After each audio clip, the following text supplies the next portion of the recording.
Put up my green screen, turn my stream on.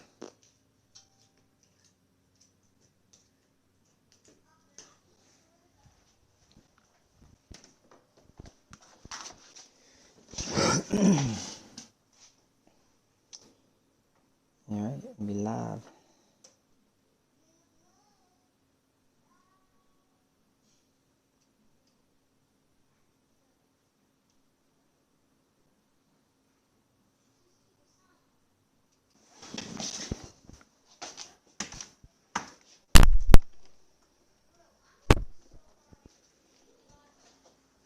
We better start this fucking match. Hey, we got an opening. We got 2 openings on our team. If you dead, if you die. There you go, you're dead.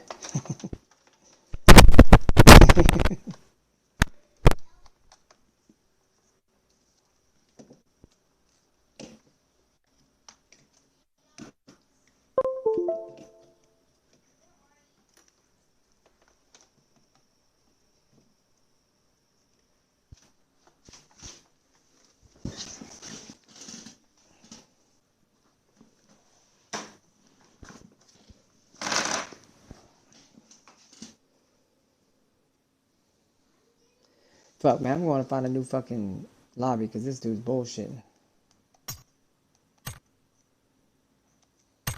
Some fucking bullshit. Yeah, I'll take this one.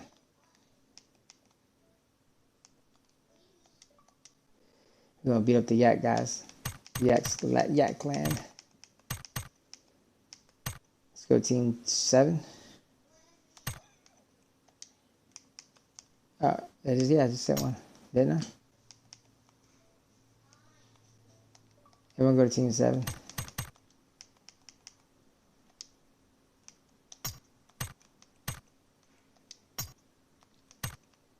Jesus. There we go.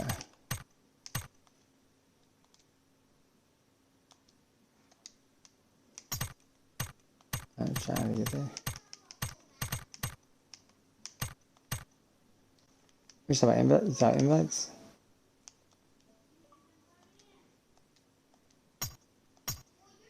We're all on team 7.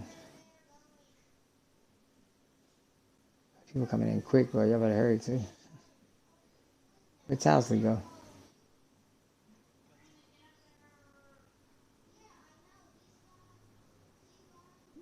Towsley. Did he walk away or something?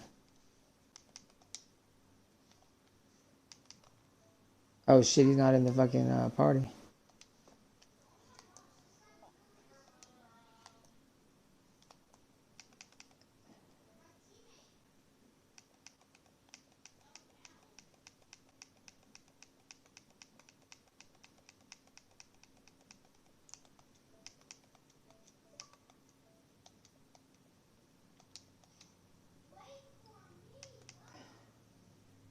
What team are you on? Damn. Yeah, when it comes to this shit, you gotta get in there quick. There's a spot on teammate. This is, yeah, just fuck. Just get ready because everyone keeps moving. Like we got to open it right now. Back out of the game. Try again. I'll see you in the invite. Best way to, yeah.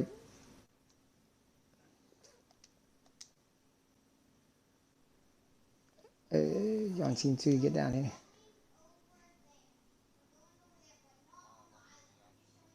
Yeah, we're coming to you. Oh, yeah, because he started the match already. Fuck.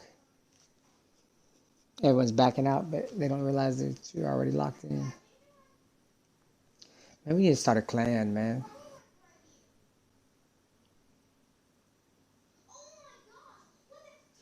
My clan used to be ranked number 23 in the fucking world.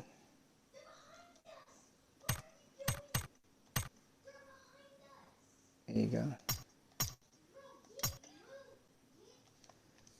What the fuck happened to Towsley?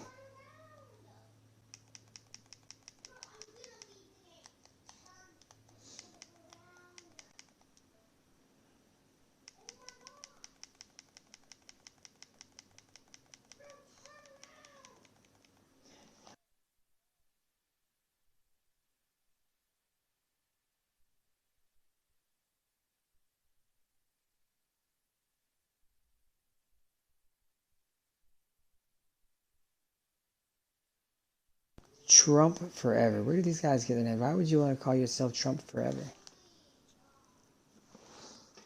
I mean, that big of a Donald Trump fan? Why don't you get sweating? Why don't you get off his nuts? I suppose you should say Trump's nuts forever. I'll be on Trump's nuts forever. That should be your name.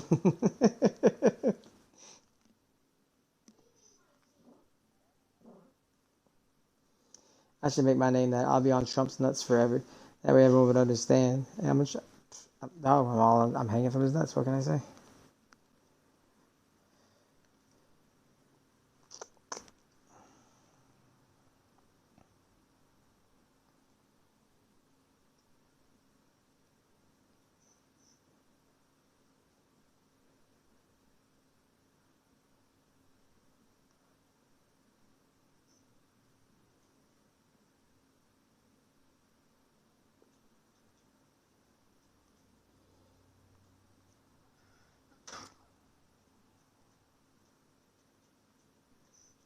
The only thing that sucks about what's up?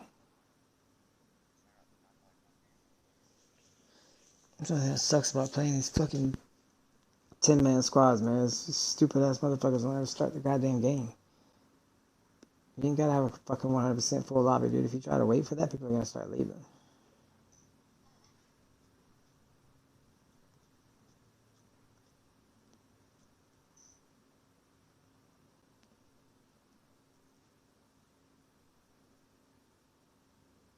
So you know everyone's got a free gamer tag change right now? Everyone can change their gamer tag for free.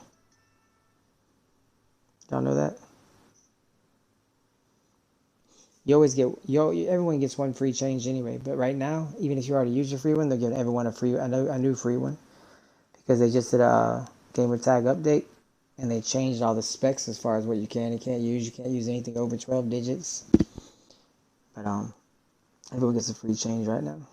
Here we go.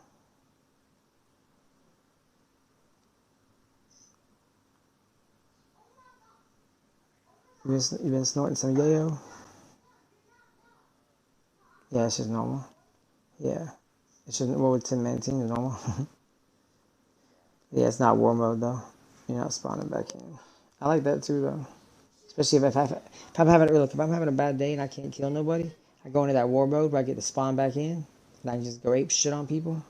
As soon as I get back in that killing mode, I'll go back to playing again.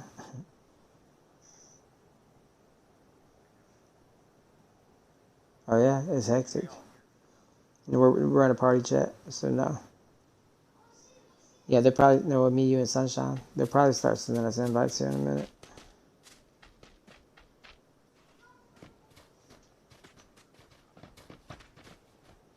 All right, yeah, I'm gonna be piping out tonight, man. I just turned the stream on, so I'm gonna go for at least 8 hours.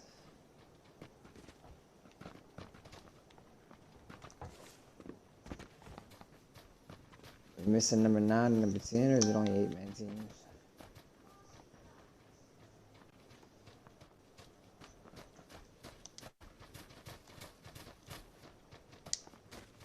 One, two, three, four, five, six, seven, 8, right? I don't have it 10 either.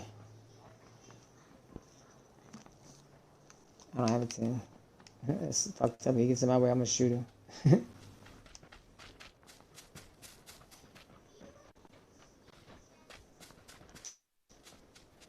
Where you at? Yeah, this guy right here. Yeah, he ain't got. He looks like an enemy on my screen. He's an enemy on my screen, bro. Not on mine. Look, I'm gonna send you a screenshot. On mine, he's not on it at all. He's an enemy on my screen. You, you, you ain't never seen that shit before? Watch, I got you. Watch this. I'm gonna send you a screenshot. There's only 8 people on my team. Oh shit, I jumped. That was an accident.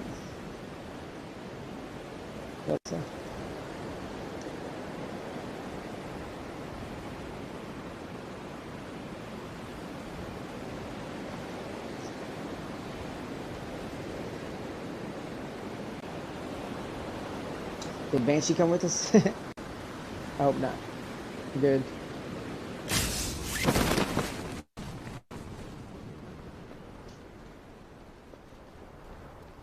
got melted to ourselves.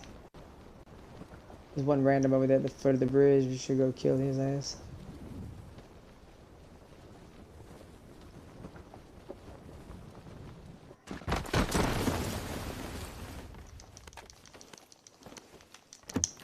As soon as that screenshot uploads, I'm gonna share it too. I can't believe you ain't never had that happen to you before. That shit happens to me all the time. Hey, what's up with this number one? I got number one is under the map on me. Oh, that's the set. You know, it says M. That's the dude that's not showing on me. That Banshee. I got a guy. I'm gonna take a screenshot of that too. That's crazy. It shows he's under the map, but it's him.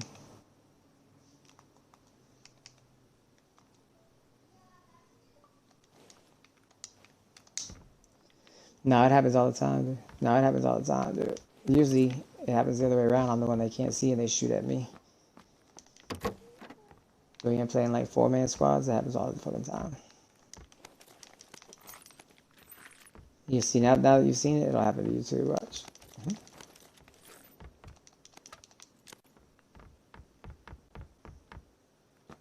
It's just a glitch in the game. This dude's like is underground literally.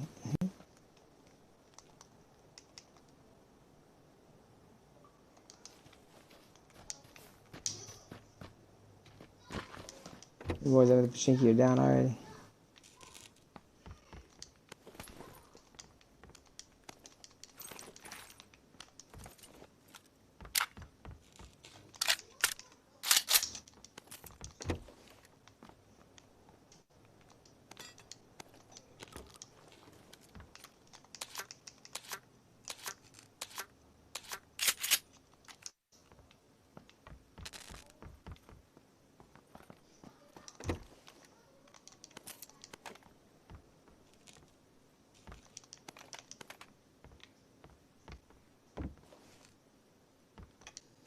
Yeah, it just says his name is M. M's all the way across.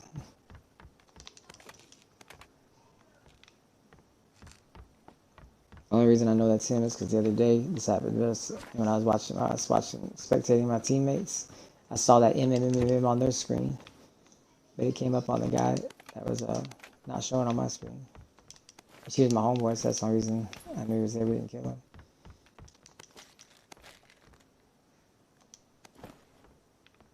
Level 2 vest on me. Level 2 bag on me.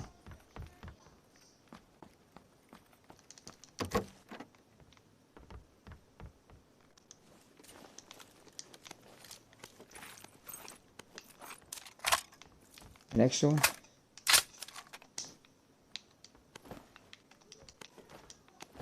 And an M16 and a Tommy gun, dude. It's hard in the yard over here.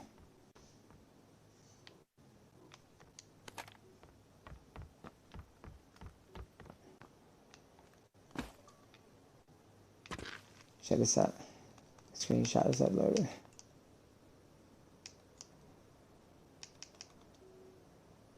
What does that dude want?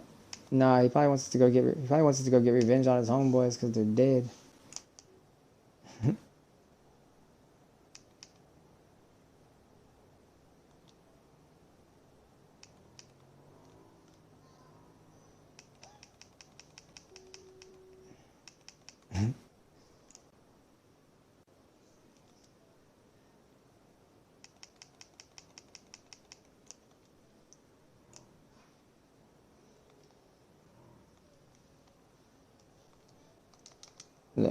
Look, that's what I see on my screen. That dude's not on my team. I got a dossier over here, man.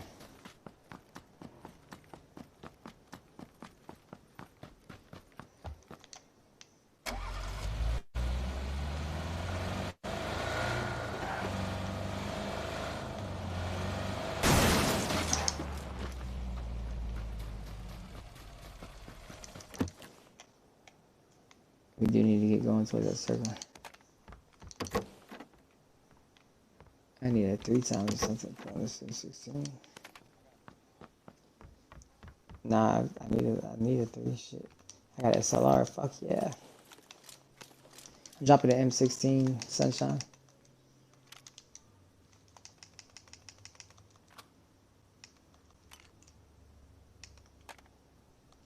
I need a cheap pad.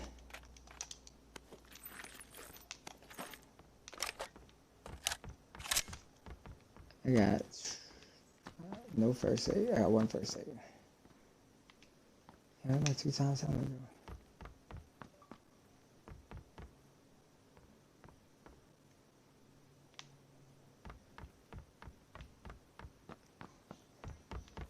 Yeah, vert grip for the Tommy gun, extended mag for the Tommy gun. On both, the vert and this.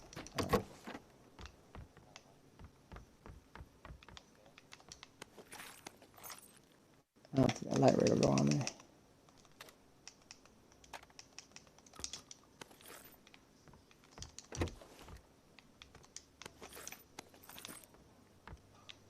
I don't. Another one bites the dust. Yep. And I saw the color. I was like, yeah. It's some 45s, man, for this Tommy gun. You know what? I'm about to go. I just found it. I'm good. I just found 90 of them right here.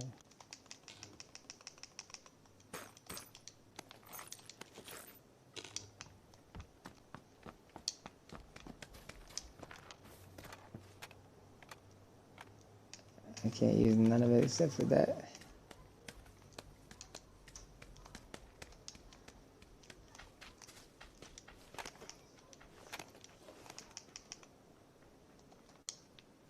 Alright, let's ride out here, man.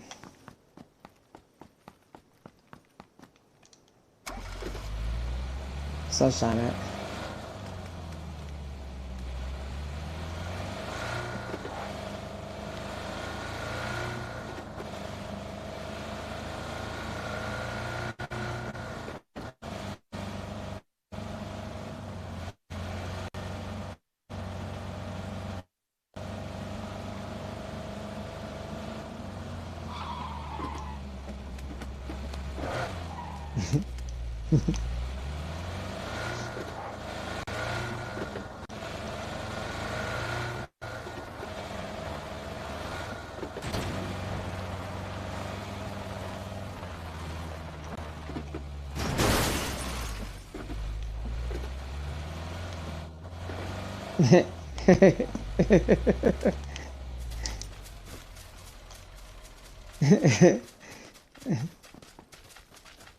As soon as I jumped that bitch forward an inch, I was like, oh, I should have done that.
I'm taking it. Should get me all the way to the fucking circle shit.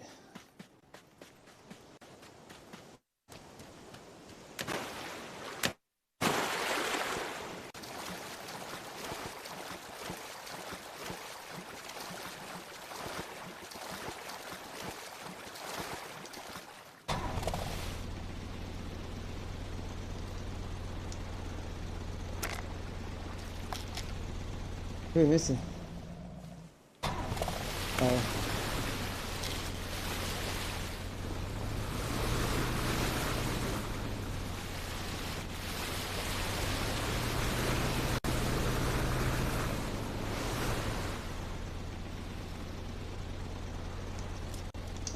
They gonna boost up if you need to boost up. You good?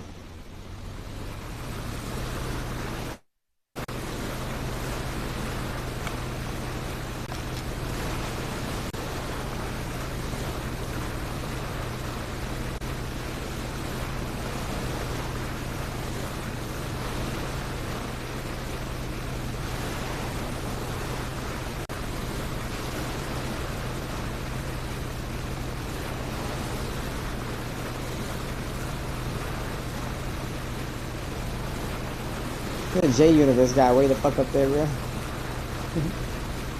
least we got the next circle too, so we're good.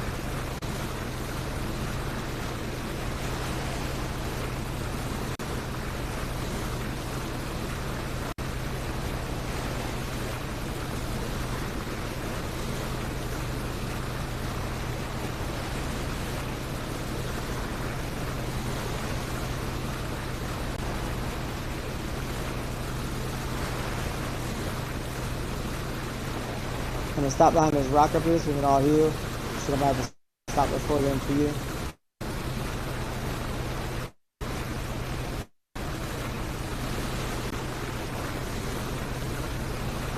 I know, it's a jet ski, it's a jet ski.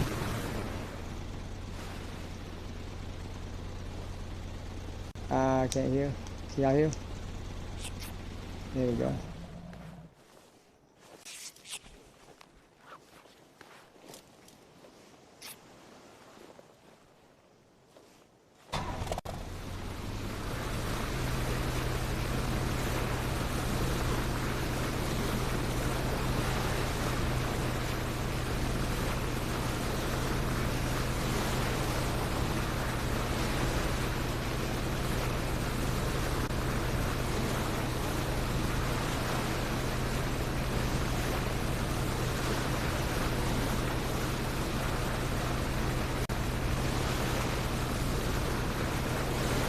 We're gonna hit Primorsk right here in the blue.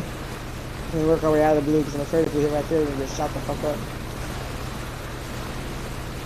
I said we're gonna hit right here in Primorsk in the blue and have to run out of the blue because I'm afraid if we land right there, that they're gonna shoot us up. Fuck it, we'll land right there. Fuck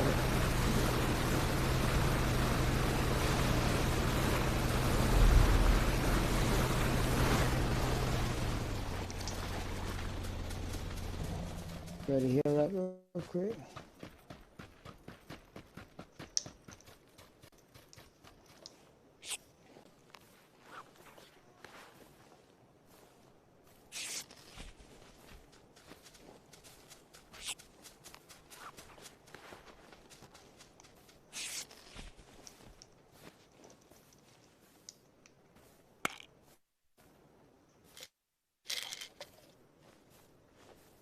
Not like it's been looted over here, has it?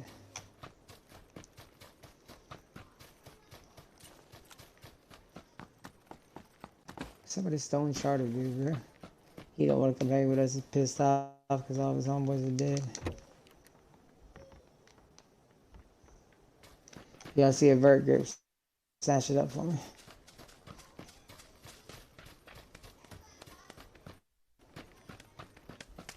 Over here.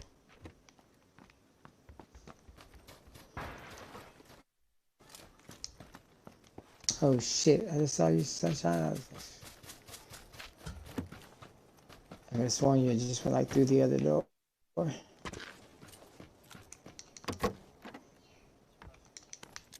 I need that too for the atomic gun. Can you pick it up? Fuck, I'm coming.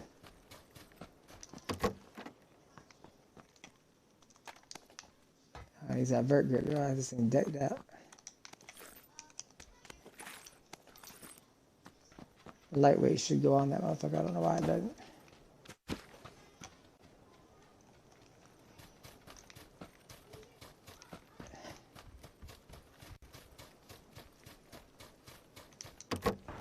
I got a 4. That's it. I'm an SLR.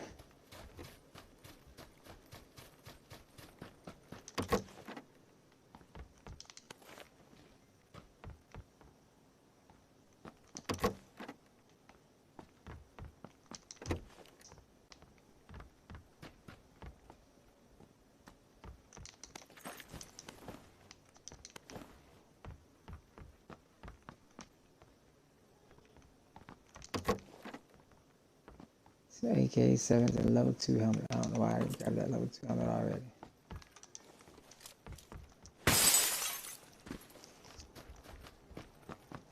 Just need a vert grip, man. Please be a vert grip. The next circle's a hype, man.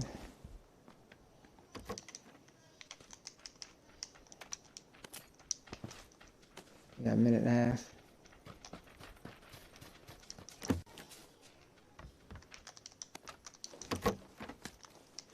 Oh, no, you didn't just grab my first aid.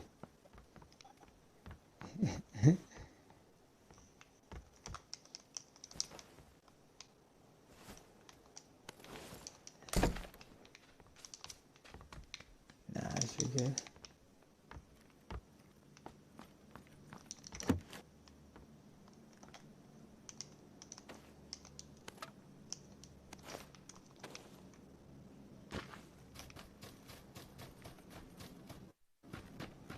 Alright, we need all ass. I see a car nowhere.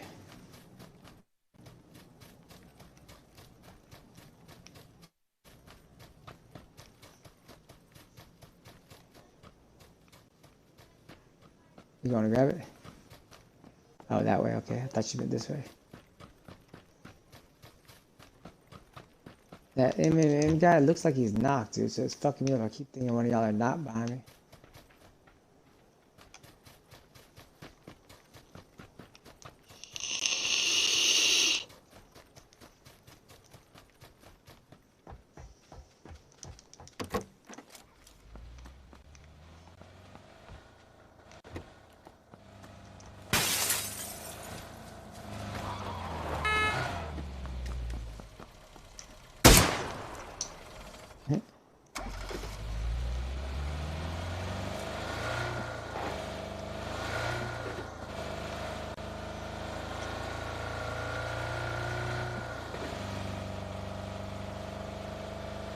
We're 29 alive.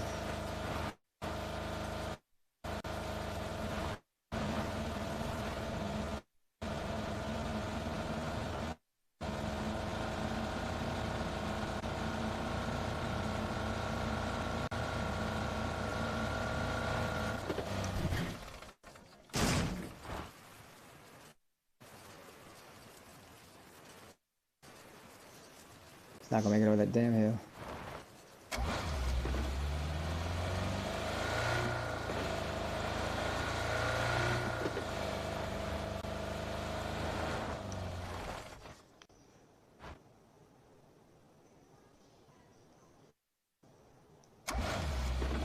Stone shoulder.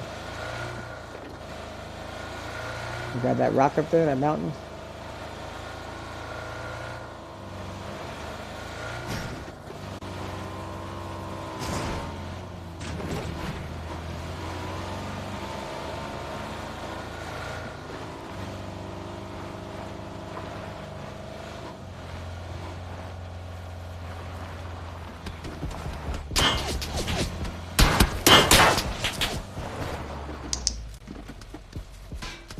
You got in the fucking fire ring. My bad. I thought I could try out.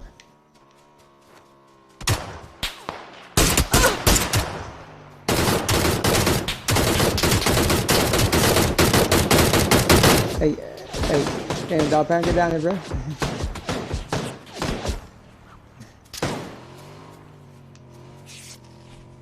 I see him. Alright.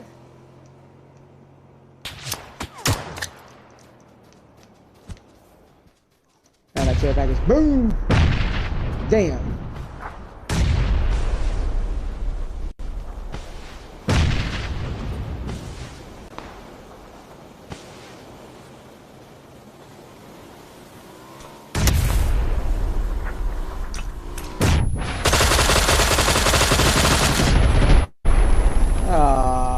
Fucking frag.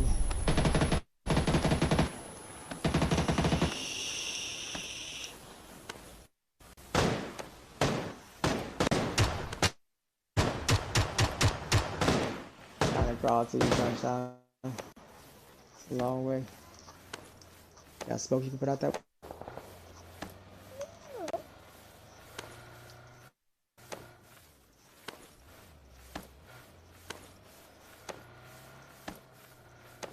almost there. Yeah, I'm grabbing both.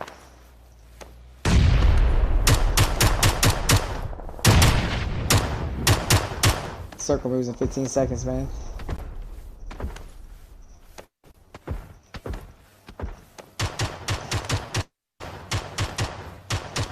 Quit shooting at them, come get me.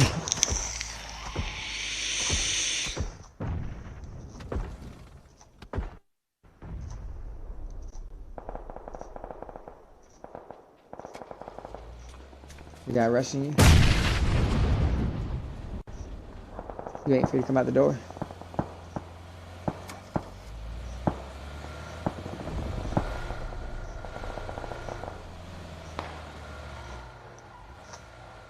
They just picked him up in the car. So that's opposite side of the building.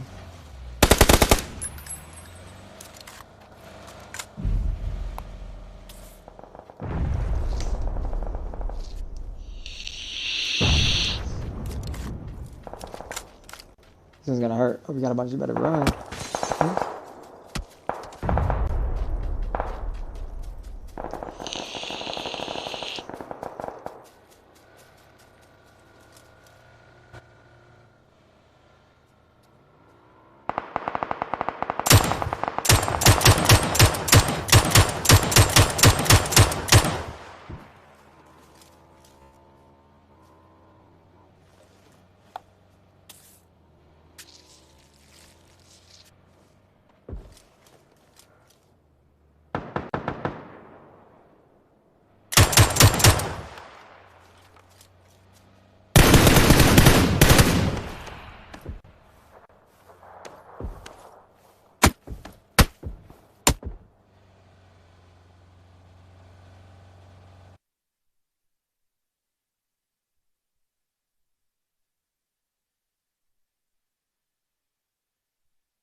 How many people we got on our team? It shows me we got 8 players, 1 through 9, missing number 4. Is that right?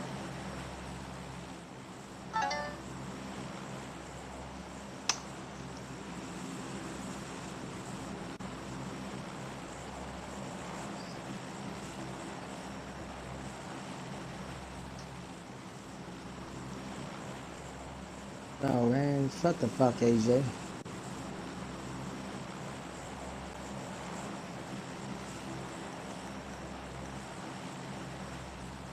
Why I gotta be pink, man?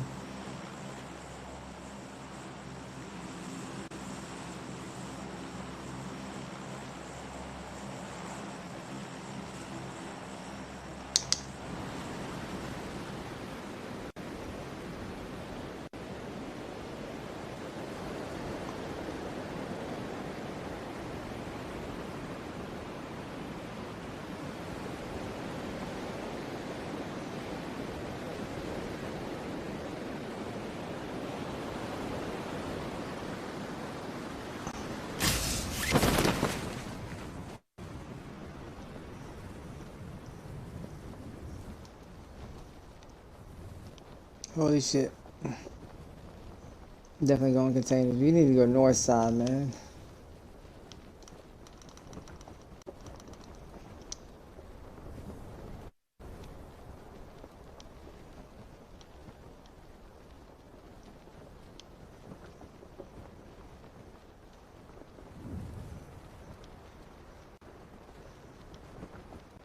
Where's that team at? Some over there dead, man. They land over there, man. Fucking no one marked over there. They're all marked over here.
Yeah, sunshine. Be lucky if you survive that shit.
Yo, what's up, man? Yeah, well, we're on 10-man squad right now. We'll probably go back to regular squads after this, though. Unless you want to run some more 10-man, don't matter to me. I'll do it. Ooh, where'd you come from?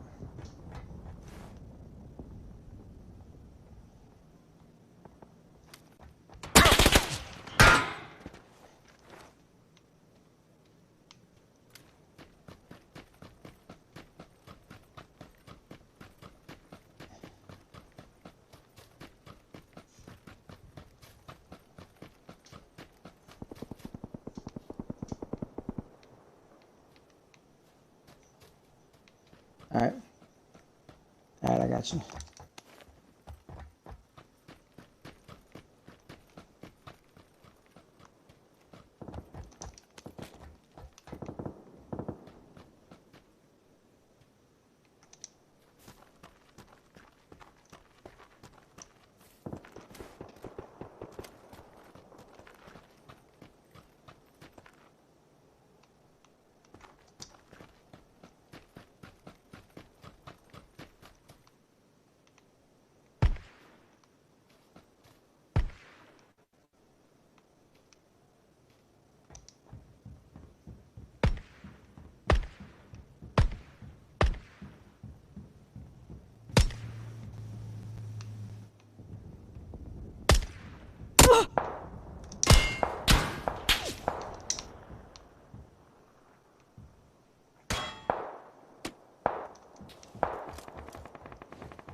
Anyone got an extended? Well, anyone? Sunshine, you got an extended mag for AR? All right.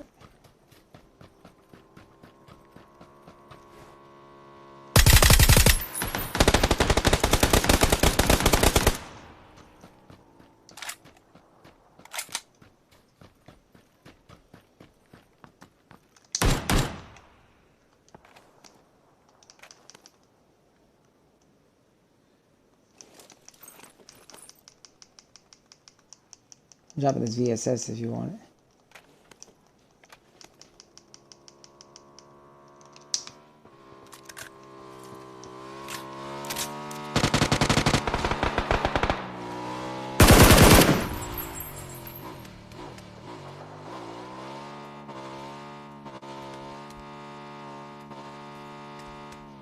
Did he lag out?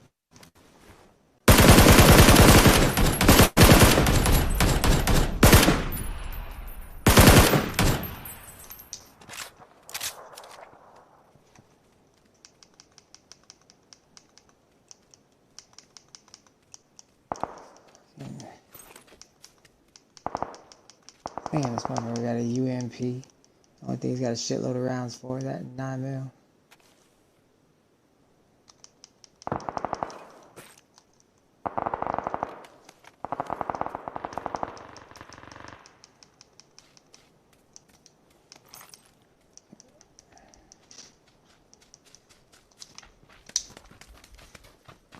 Sit on boxes.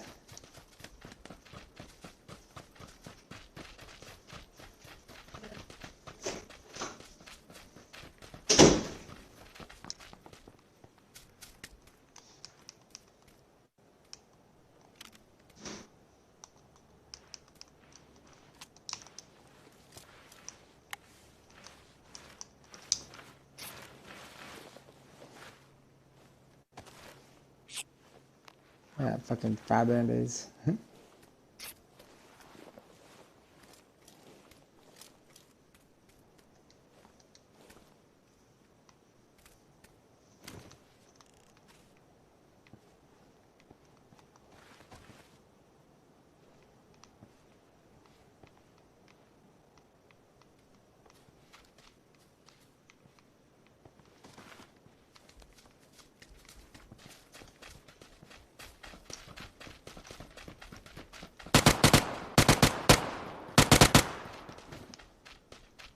That brick wall.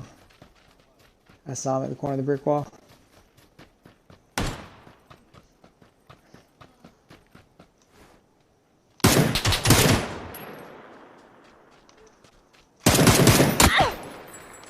Ooh, you put something big on me. Yeah. I got no heals, man. Fuck.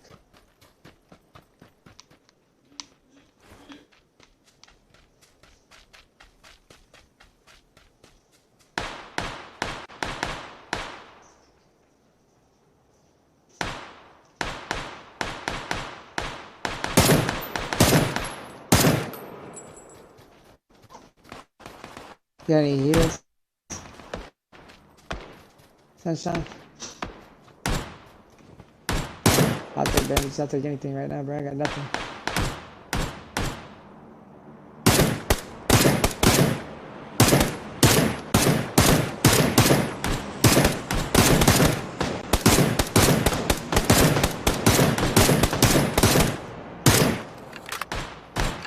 Where they at?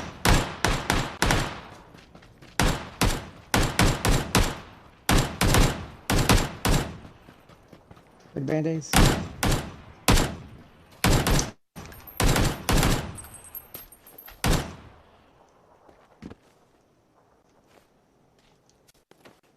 Thank you.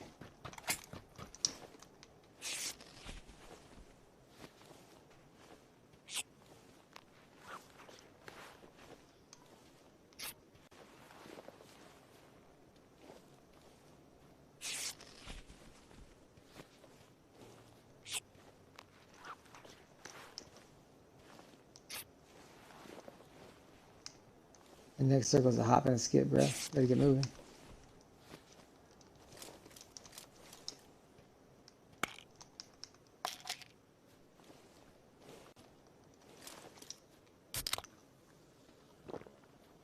I'm out of here.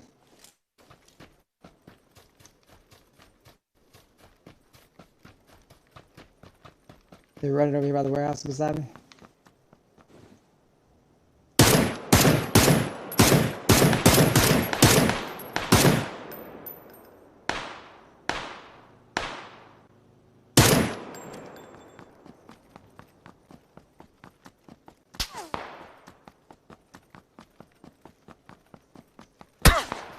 Ah, fucker still shooting me. I ain't got no goddamn first aid. Shooting me, motherfucker.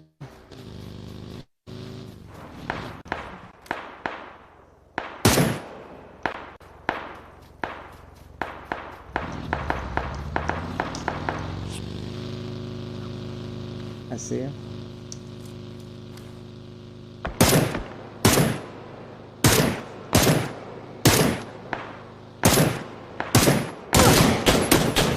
Oh, there's one right here on me. Oh man, god damn, he's at this house right here beside me, bro.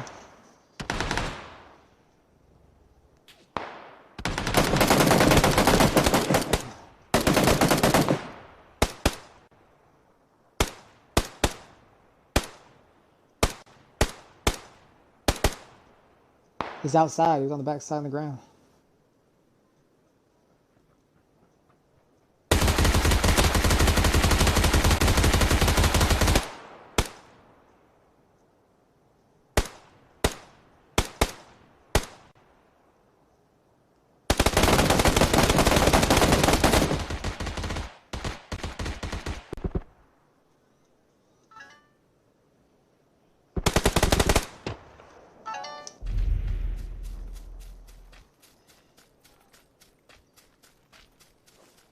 You go pick him up, Sunshine? Oh, the guy on him. Lay down, lay down, lay down.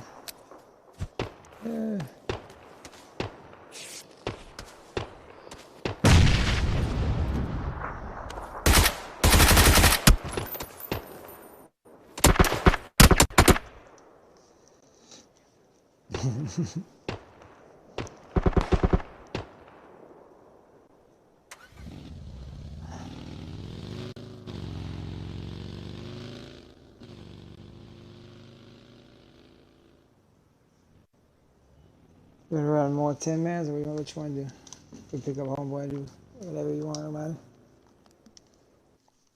You wanna run 10 though, or you wanna run 4?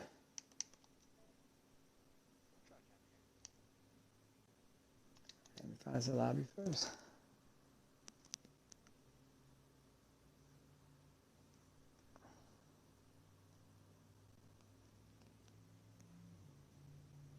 I like the 10 man, It's fun, man.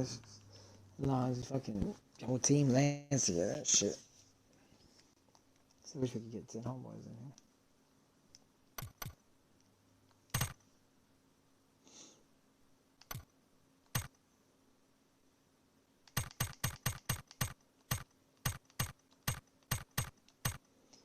On team 3.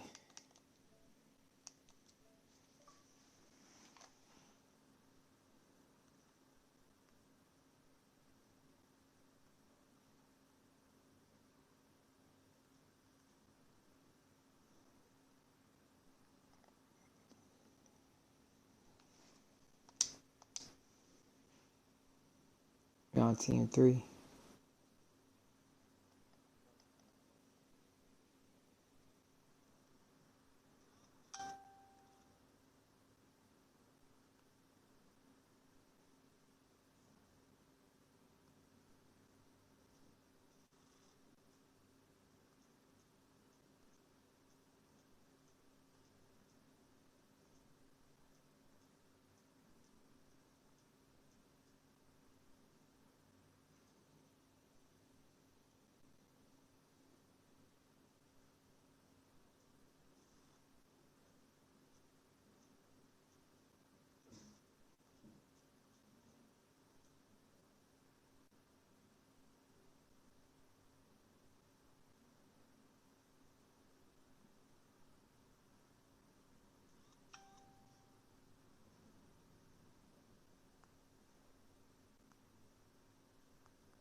Hey, get in here rather than to another team.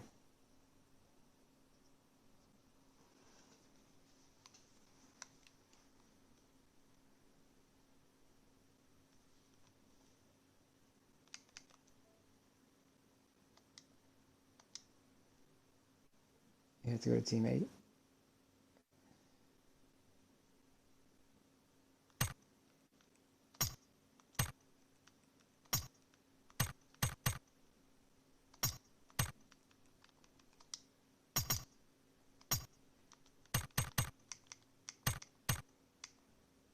I don't think I can move that shit.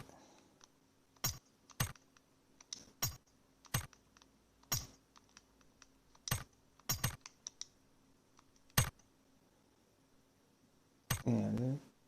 I'm not even there anymore. On team 4 now. Try to get teammate, bro.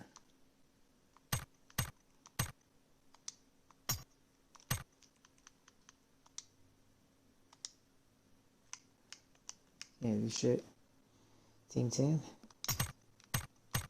I'm coming to your team. Fuck it. Nope.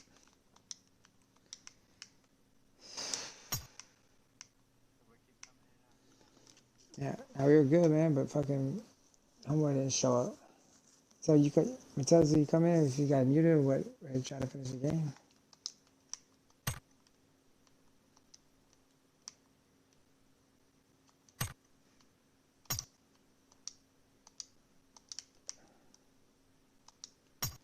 Just quit the game. Go to another back out, bro.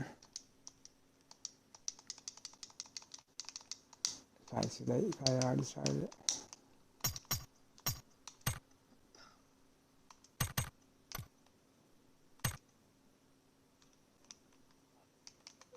I'm already in. I'm gonna see an invite.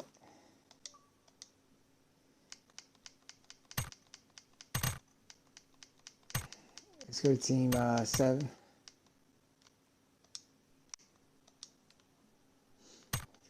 Move. Need my stuff to move.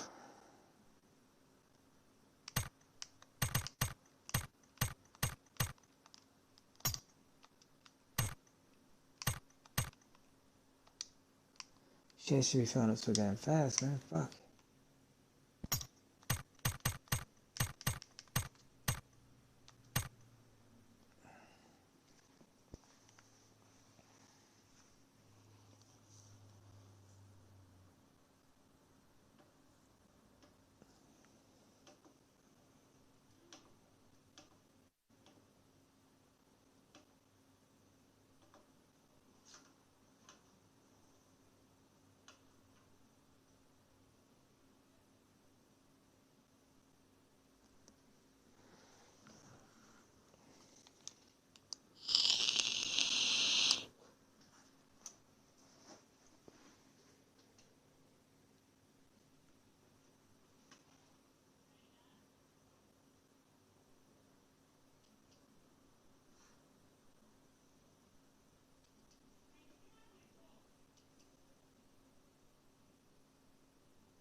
No, it's gonna fill them up, bro. Yeah, they're gonna fill up.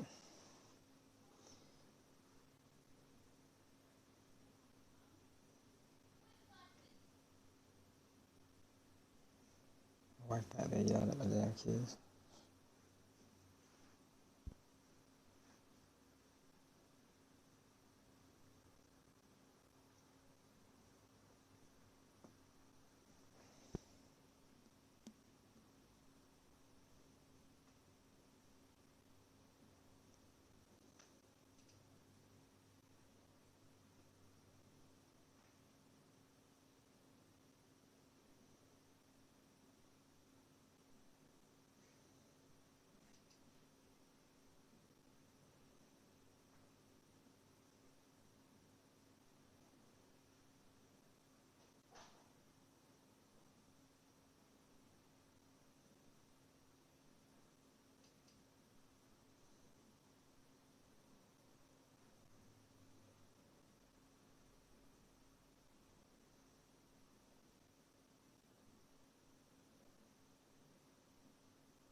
You want to take that party invite? Yeah, let's take it. Yeah, we'll just take that. They're probably already all in there.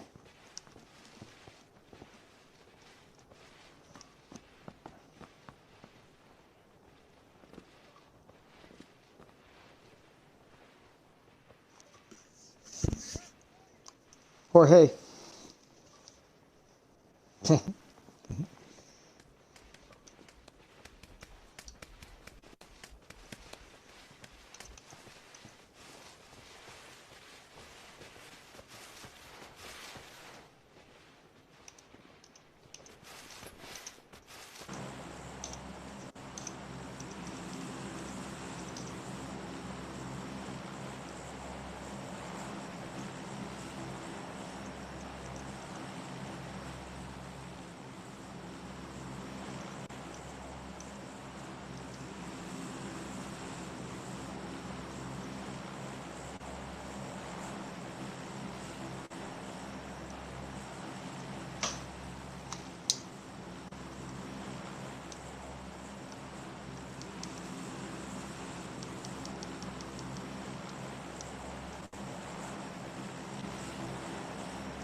Maybe one upstairs. Let me ping it.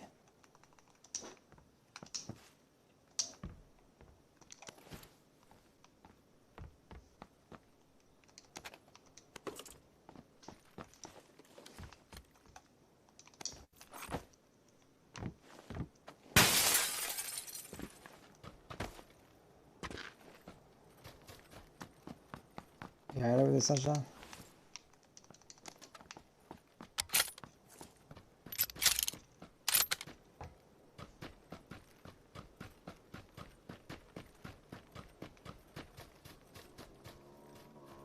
Fuck.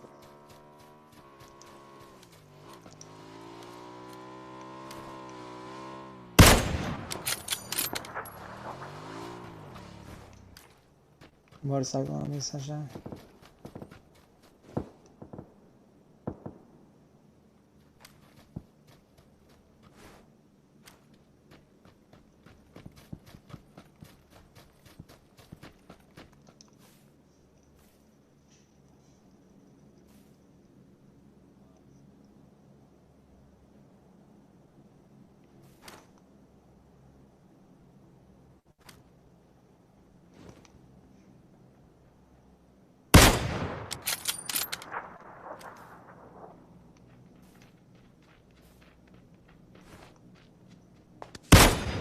Got one.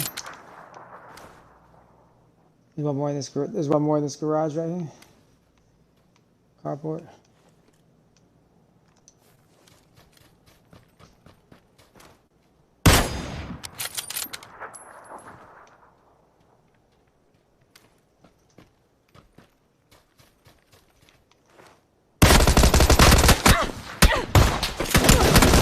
Ooh, I just got pushed. He's a one hit, man. I hit him with a car 98 already.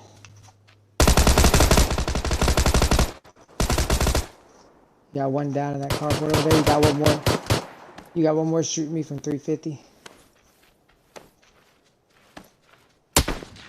Yep.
Find the email address for your Microsoft account. Looking to sign into Xbox? You'll need the email address or phone number associated with your profile. We refer to either of these as your username. Your Xbox profile is actually part of your Microsoft account. Your access to all Microsoft products and services, including Xbox, Outlook.com, Skype, OneDrive, Windows, and Office. So the email you used for Xbox might be a current or former address you have for Hotmail, Live.com, Gmail, or some other domain. If you've added a phone number or a Skype name to your Microsoft account, you can sign into your Xbox with those too. Unfortunately, you can't use your gamertag to sign in.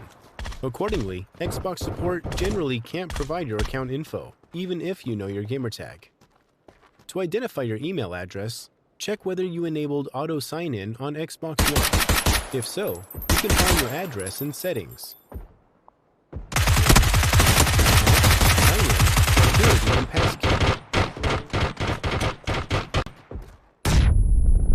Another way to identify your email address, think back to when you made your Microsoft account.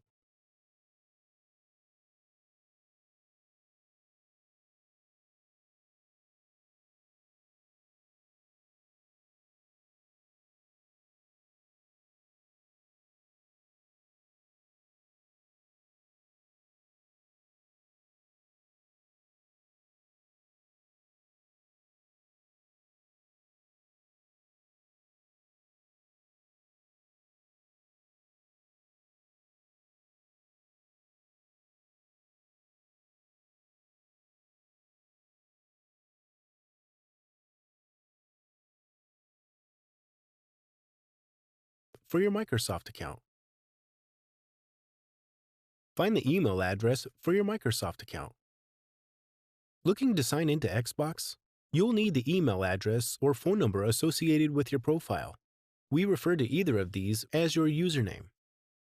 Your Xbox profile is actually part of your Microsoft account. Your access to all Microsoft products and services, including Xbox, Outlook.com, Skype, OneDrive, Windows, and Office. So the email you used for Xbox might be a current or former address you have for Hotmail, Live.com, Gmail, or some other domain. If you've added a phone number or a Skype name to your Microsoft account, you can sign into your Xbox with those too. Unfortunately, you can't use your gamertag to sign in. Accordingly, Xbox support generally can't provide your account info, even if you know your gamertag. To identify your email address, check whether you enabled auto sign-in on Xbox One. If so, you can find your address in Settings. Account, Sign-in, Security, and Passkey.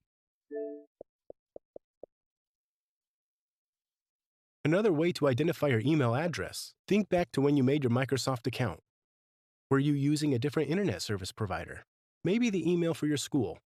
Because your Microsoft account email address is essentially a username, you don't need to be able to access the old email account to use it for signing into Xbox. You just need to know what it is. Check your email accounts for messages from Xbox. Search for Xbox Live or Microsoft Billing.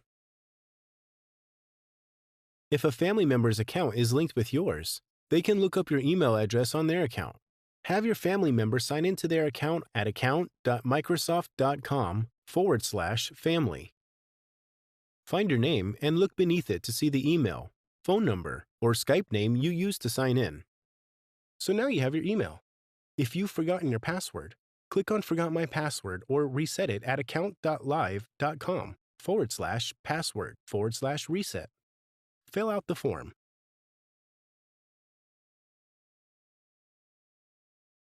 You'll need to verify your identity by a confirmation code sent to your phone number or email. Enter this code, then you'll be able to change your password. We encourage you to add your phone number to your Microsoft account. This makes your account more secure, while giving you multiple ways to verify your identity if you forget your account info. Do this at xbox.com/proofs. We hope this helped. If you still can't sign in, your last resort would be to try to recover your account by means of other detailed personal info. For this, go to account.live.com/ACSR. Find answers and tips in Xbox Assist.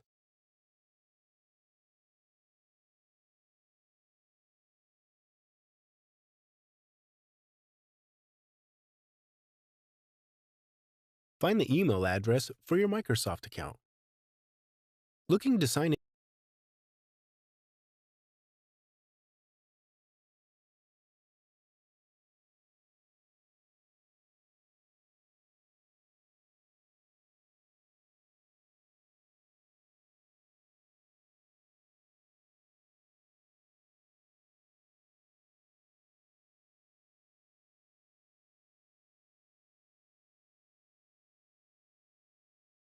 into Xbox, you'll need the email address or phone number associated with your profile.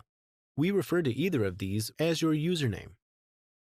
Your Xbox profile is actually part of your Microsoft account. Your access to all Microsoft products and services, including Xbox, Outlook.com, Skype, OneDrive, Windows, and Office. So the email you used for Xbox might be a current or former address you have for Hotmail, Live.com, Gmail, or some other domain. If you've added a phone number or a Skype name to your Microsoft account, you can sign into your Xbox with those too. Unfortunately, you can't use your gamertag to sign in. Accordingly, Xbox support generally can't provide your account info, even if you know your gamertag. To identify your email address, check whether you enabled auto sign-in on Xbox One. If so, you can find your address in Settings, Account, Sign In, Security, and Passkey. Another way to identify your email address, think back to when you made your Microsoft account. Were you using a different internet address you have for Hotmail, Skype, OneDrive? We refer to either of these as your username or phone number associated with your profile. We refer to either of these as your username. Your Xbox profile is actually part of your Microsoft account. Your access to all Microsoft products and services, including Outlook.com, Skype, One. So the email you used for Xbox might be a current or former address you have for Hotmail, Live.com, Gmail, or some other domain. If you've added a phone number or a Skype name to your Microsoft account, you can sign into your Xbox with those too. Unfortunately, you can't use your gamertag to sign in. Accordingly, Xbox support generally can't provide your account info, even if you know your gamertag. To identify your email address, check whether you enabled auto sign-in on Xbox One. If so, you can find your address in Settings, Account, Sign In, Security, and Passkey. Another way to identify your email address, think back to when you made your Microsoft account. Were you using a different internet service provider? Maybe the email for your school. Because your Microsoft account email address is essentially a username, you don't need to be able to access the old email account to use it for signing into Xbox. You just need to know what it is. Check your email accounts for messages from Xbox. Search for Xbox Live or Microsoft Billing. If a family member's account is linked with yours, they can look up your email address on their account. Have your family member sign into their account at account.microsoft.com/family. Find your name and look beneath it to see the email, phone number, or Skype name you used to sign in. So now you have your email. If you've forgotten your password, click on Forgot My Password or reset it at account.live.com/password/reset. Fill out the If you've forgotten your password, click on Forgot My Password or reset it at account.live.com. Find your name and look beneath it to see the email, phone number, or Skype name you used to sign in. So now you have your email. If you've forgotten your password, click on Forgot My Password or reset it at account.live.com/password/reset. Fill out the form.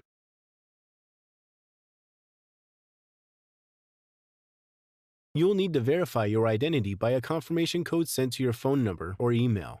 Enter this code, then you'll be able to change your password. We encourage you to add your phone number to your Microsoft account. This makes your account more secure, while giving you multiple ways to verify your identity if you forget your account info. Do this at xbox.com/proofs. We hope this helped.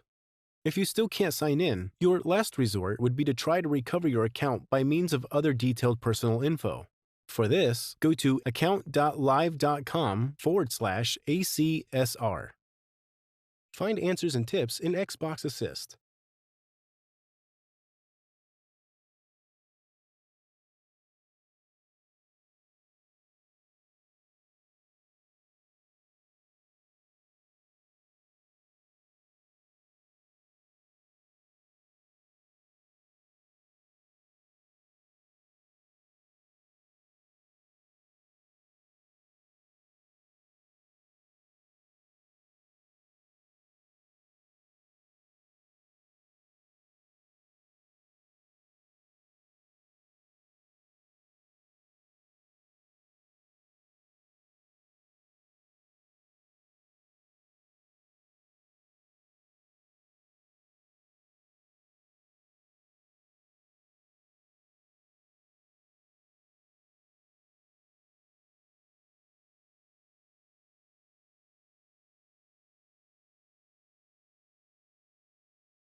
What I learned later is when you make a website for your videos or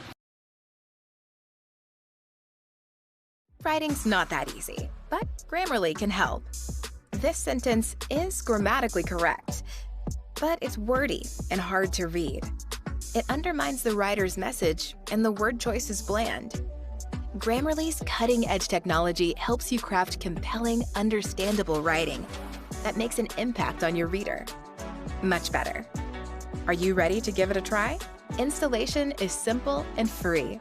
Visit Grammarly.com today.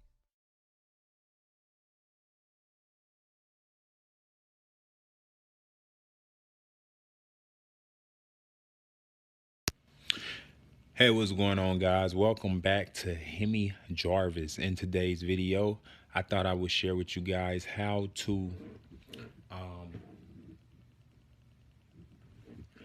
put a password on your Xbox One account. All right. So the reason you would probably want to have a password on your Xbox One account is so that people can't just log into your account anytime they feel like it. For example, if you living at home and you got like a bunch of people in your house that plays your Xbox, they can't just up and go into your account and tamper with your settings and stuff like that. So anyway, again, this is a video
on how to put a password on your Xbox One account. Okay. Now, before I get into the video, I'm trying to get this video to at least 1,000 likes. So if you guys can do me a huge favor and be sure to smack that like button to support the channel, I would highly appreciate that.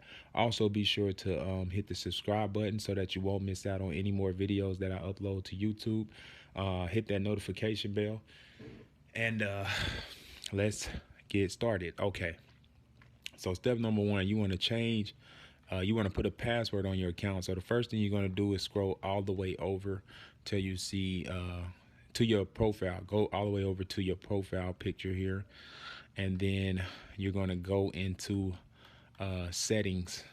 Once you see settings, you just hit on the settings button here, and as you can see, sign in, security, and pass key. You want to go to that setting right there where it says sign in, security, and pass key. Give me a second, guys. I need something to drink real quick. Stay with me though.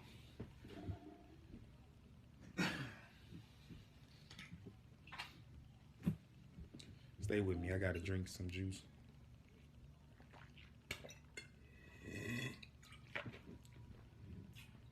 All right.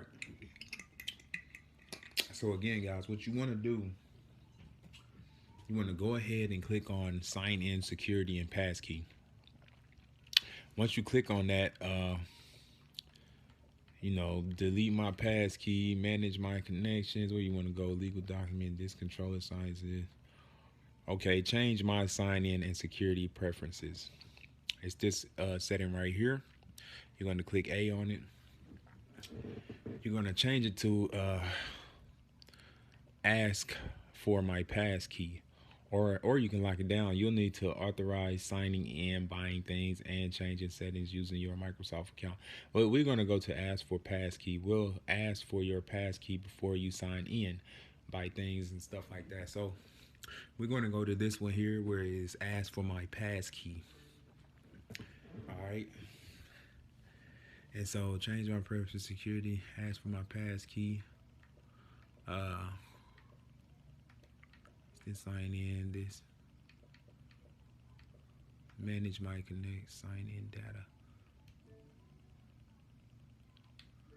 Okay, where is it, guys? Hold on, logo, legal documents.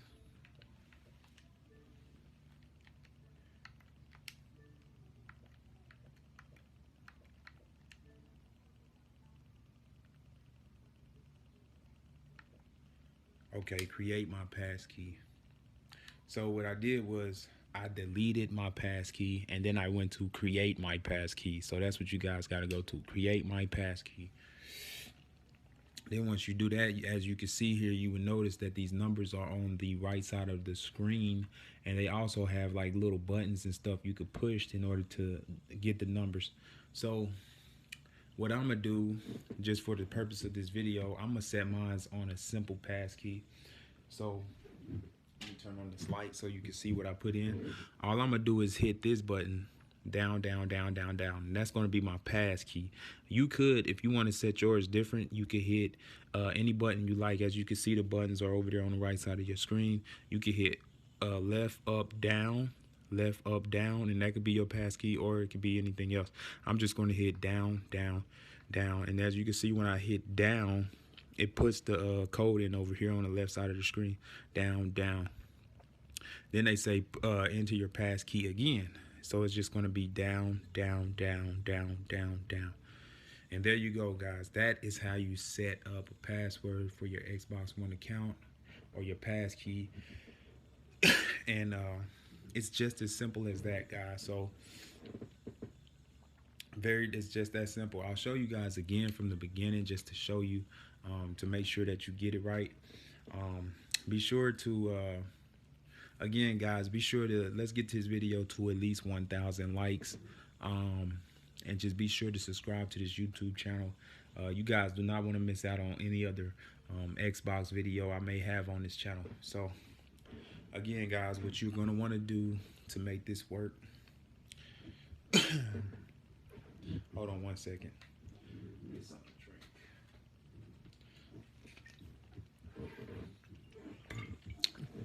I don't know, man. It's like one of the reasons you want to do this, guys, and lock your Xbox again is because if you're one of them people who have like kids in your house and they be running around playing your video games and stuff like that, you don't want your kids like logging into your Xbox account, because per se, let's say that you was playing Fortnite,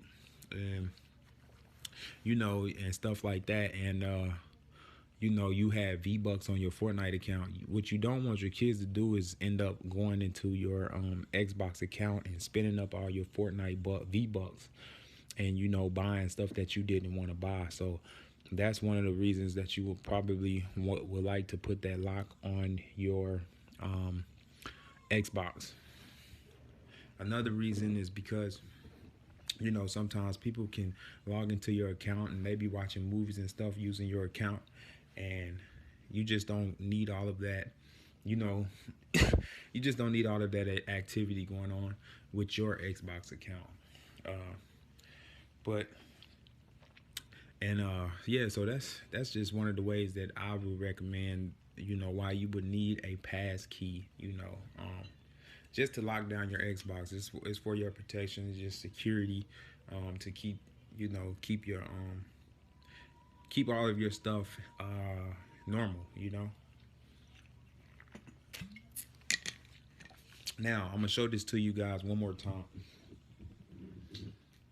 So let's get to it. All right, so just to make sure that you guys are clear on what you need to do. All right, so what you want to do, go to what is it, go to your Xbox profile. You click A, go to settings, which will be on the right side You click A on settings. Once you get to settings, you will see this. You will notice, sign in and security pass key. You want to go there. Once you go there, you're going to delete my pass key. You got to delete the old one, right? And once you delete the old one, you can just go to create my pass key to make a brand new one. You just create my pass key. And then you just put in whatever code you want right here. As you can see. And again, guys, it's really that simple. You just do that 2 times and there you have it. I'm gonna delete my passkey because I don't really care who gets on this particular account. I just made this account for YouTube purposes, so I don't really care who gets on this account here. Now, I also, just to let you guys know, in this video, I also did a tutorial on how to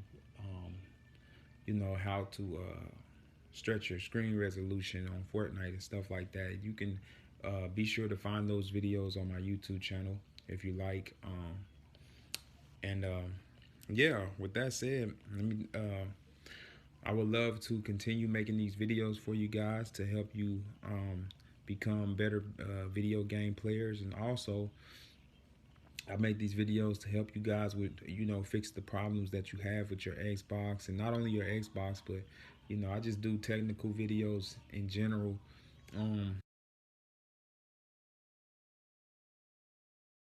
Wake up, Tenno.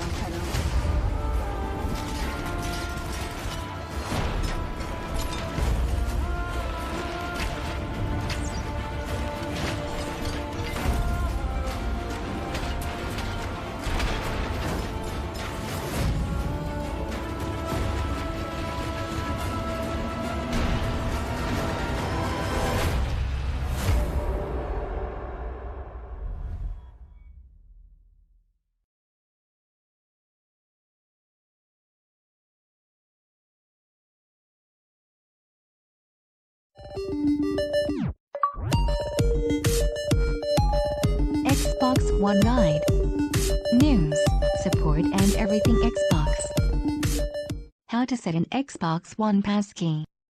There are various reasons to set a passkey.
passkey.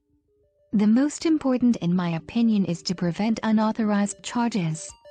According to the Xbox Live Terms of Use, which you have to agree to in order to use live and buy content, in plain English states that you are responsible for your account if you accidentally leave it logged in, and a child, younger sibling, friend or anyone else purchases content, you will be stuck footing the bill.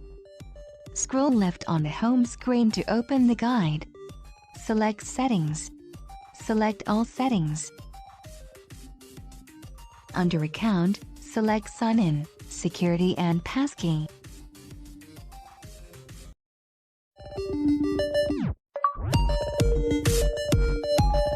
Xbox One Guide. News, support and everything Xbox. How to set an Xbox One passkey. There are various reasons to set a passkey. The most important in my opinion is to prevent unauthorized charges.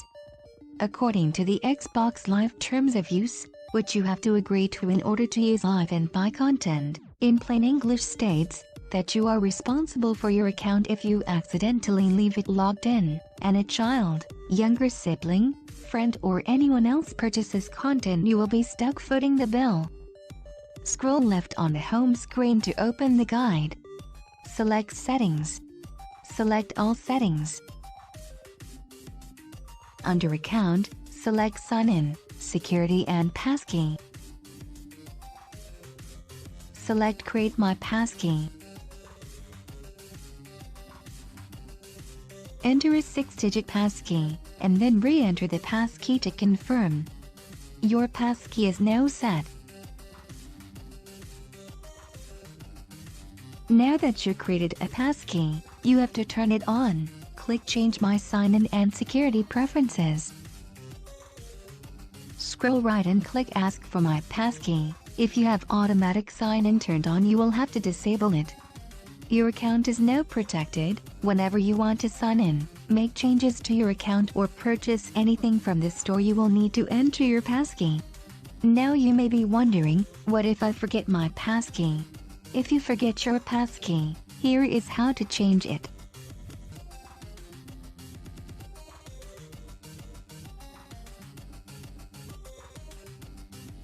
When you are prompted to enter your passkey on the console, enter any 6-digit combination 3 times.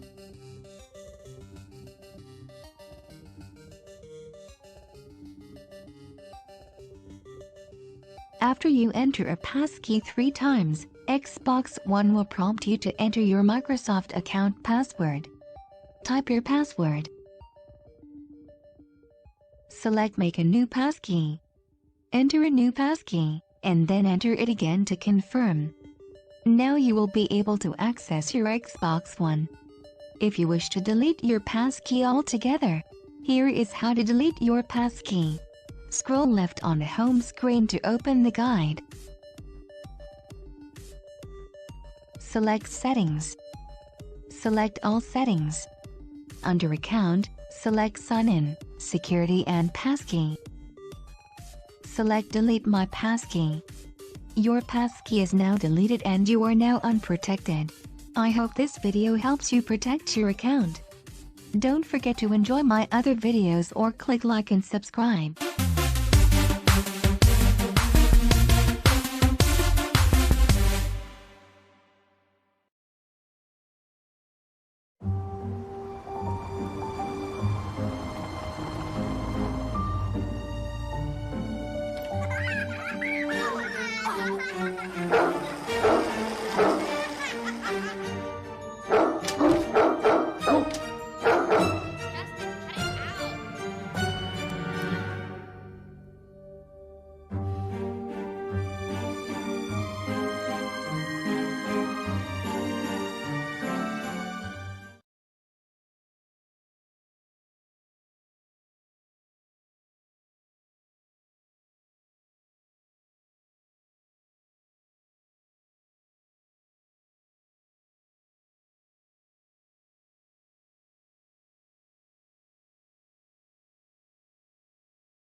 What's going on, guys? So in this box right here is a used Xbox One from GameStop. Note that I said used, not refurbished. If you've watched my videos in the past, I usually buy refurbished consoles from GameStop, but I decided to go the used route this time. You know, I'm not 100% sure, but I'm pretty sure the difference between used and refurbished at GameStop is refurbished is a broken console that was fixed, and used was just, you know, any old random dude traded in a console and then they just resold it. So like I said, it's a used Xbox One. I'm pretty sure it's the Halo edition. To be honest, I bought this about a week ago and I don't remember which edition I bought, which I know is kind of sad. But yeah, let's go ahead and open it up. And you know, from first looking at it, I'm kind of concerned. I mean, this is not a very professional packing job, as you can see. I mean, it's like a dude just slapped this box together and put 30 pieces of tape on it. And then if you look on the side, you know, there's a big puncture. You know, that's not really GameStop's fault, I guess. It's just you know, how it shipped.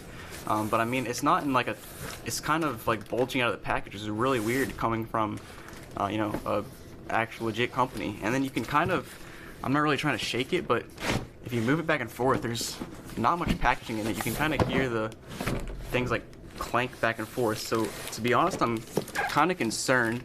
And as you can see, this is where the shipping label used to be. I tore that off. But let's go ahead and get into it and open it up, because I've really been refraining for the last few days from opening this thing up, because I want to open it up on camera just in case something ridiculous is in here. Because you know, I'm pretty skeptical right now.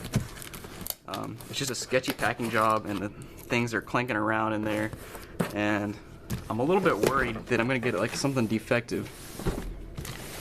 I'm not sure though. We are gonna see. Be careful with this knife not to break anything on the inside. Alright.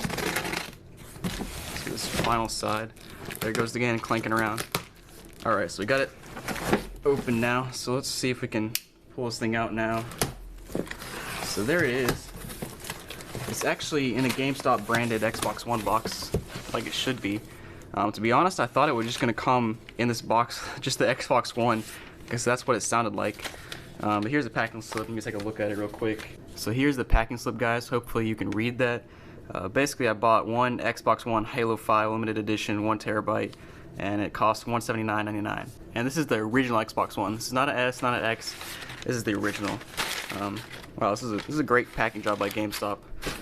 I mean, I don't know, I'm really confused why they try to shove it in such a small box. And this is like, I mean, this is like something that, you know, someone on eBay would do.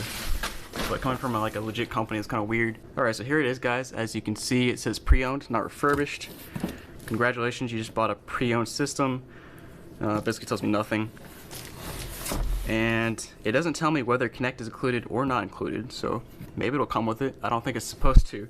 But it says Xbox One control or console, controller, HDMI, AC cable, and a free 30-day guarantee. I don't have to pay for the guarantee. That's a good thing, I guess.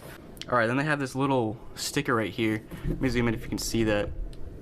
It says SD card removed and reformatted by ET. I don't know what looks like ET. And then 8/16, I think. Was it really 3 years ago this thing was traded in? I'm just now getting it.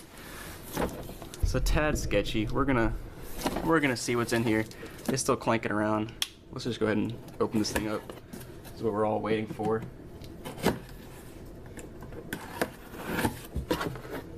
Oh man. No way. Are you serious?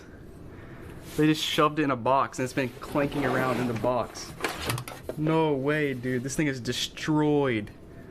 Holy. Look how bad that thing looks. I just gotta tell you right now, this is going back to GameStop.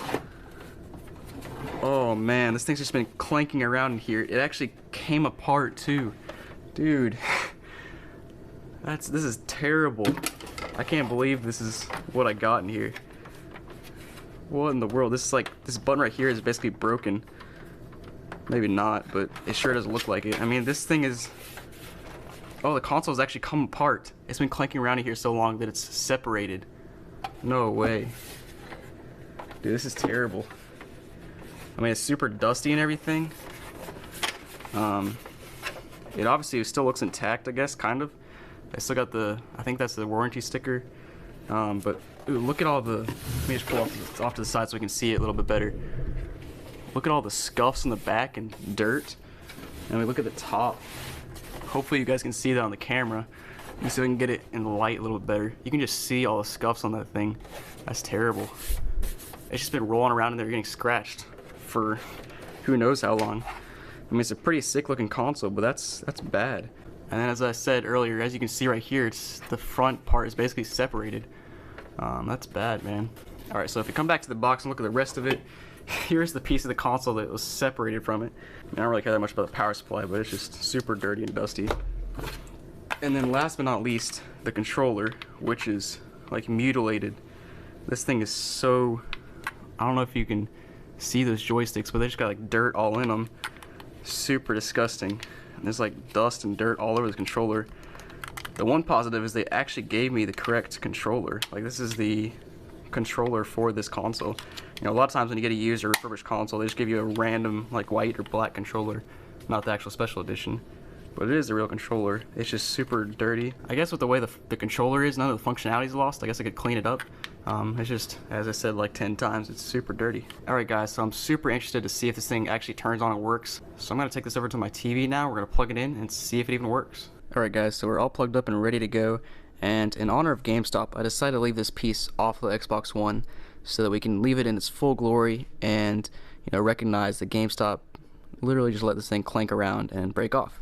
So let's go ahead and turn it on. I got my power cord plugged in, as you can see, and I got my HDMI cable in, and we should be able to just press the power button over here. Okay, or not. That is the power button, right guys? I'm not crazy. Okay, I think this thing might legit just be broken, because I'm pretty sure. Dude, is this real life? I didn't even try to turn this thing on. Oh, wow, that might do it. Alright, so that thing is securely plugged in now. It's actually pretty loose because I plugged it in pretty tightly earlier and it just fell out, and I can kind of feel it coming out. But let's try it again. So 3, 2, 1. Oh, there we go. Okay, that was pretty cool. I did not know it made that noise. That was a little bit startling. And the eject button seems to work as well. Now I just gotta wait and see if it pops up on my screen. Let me make sure I have it in the right HDMI plug. I do not, actually, so it's not gonna come on my screen. It should now. And let's wait and see. I was legit thinking for a few minutes it wasn't gonna boot, but here it is. Let's see if this controller they gave me actually works or connects to this console. It probably doesn't. Oh, it does. Okay. Just press A, and here we go. So it is working for now. Let's go ahead and just see if we can skip all this mess. Alright guys, so here we go. I just went through all that random setup mess you gotta do, and it is actually working for now. The controller's working. The controller's in pretty decent condition if you don't consider all the dirt that's on it. I feel like I'm gonna have to wash my hands like really well after using this, because just look at all the grime. But that's besides the point. But you know, other than that, the console is working for now. I haven't tried a game or anything yet. There's no game in it, obviously. And you know, I'll probably do a foreign disc video on this console, because this console's crazy. Who knows what's going on with it? And I can't believe, like, I just can't believe this is happening right here. But yeah, that's about it for this video. I just wanted to unbox it, see what was in it, and you know, I wasn't disappointed by GameStop, because this is about what I usually expect. But let's go ahead and listen to that boot sound again, because that's pretty crazy. I don't really play Halo much, so I don't really know all the sounds, so I'm not really sure what that sound is in reference to, but it's a pretty sweet sound. I do have to say so myself. That's crazy. That's like, I figured this console would have some sort of specialty to it, since, you know, it looked pretty cool, and it was a special Halo console. But it better have something special to it if it cost $180 for this original Xbox One. So thanks for watching, guys. Make sure to leave a like and a subscribe if you did like this video, and let me know what else I should buy from GameStop. And I think it's pretty interesting to buy these random used and refurbished consoles from GameStop and, you know, see what happens when I get them. And yeah, I'm definitely gonna do a foreign disc video on this, and maybe some other videos if you guys got any suggestions. But thanks for watching, guys, and hope you have a great day.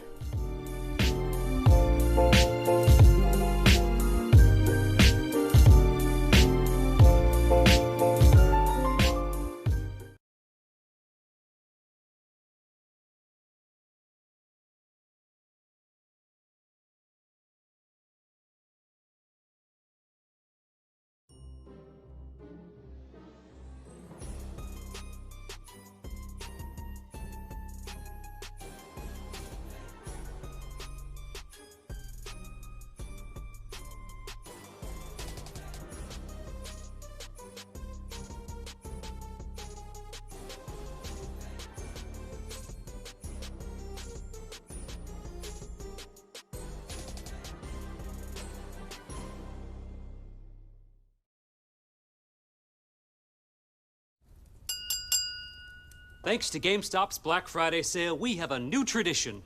Thanksgiving presents. I love this present. I love that you love this present. I love that you love that he loves And this I present. love that we got a great deal on this present. I love my sweater. I love this present. You love this. I love that you love that I he love loves that we this got a present. great deal on this present. I love this sweater. Thursday and Friday, get a $25 gift coupon when you buy a Nintendo Switch, and all weekend save up to 50% on top games. Only at GameStop. Starts 3 p.m. Thursday.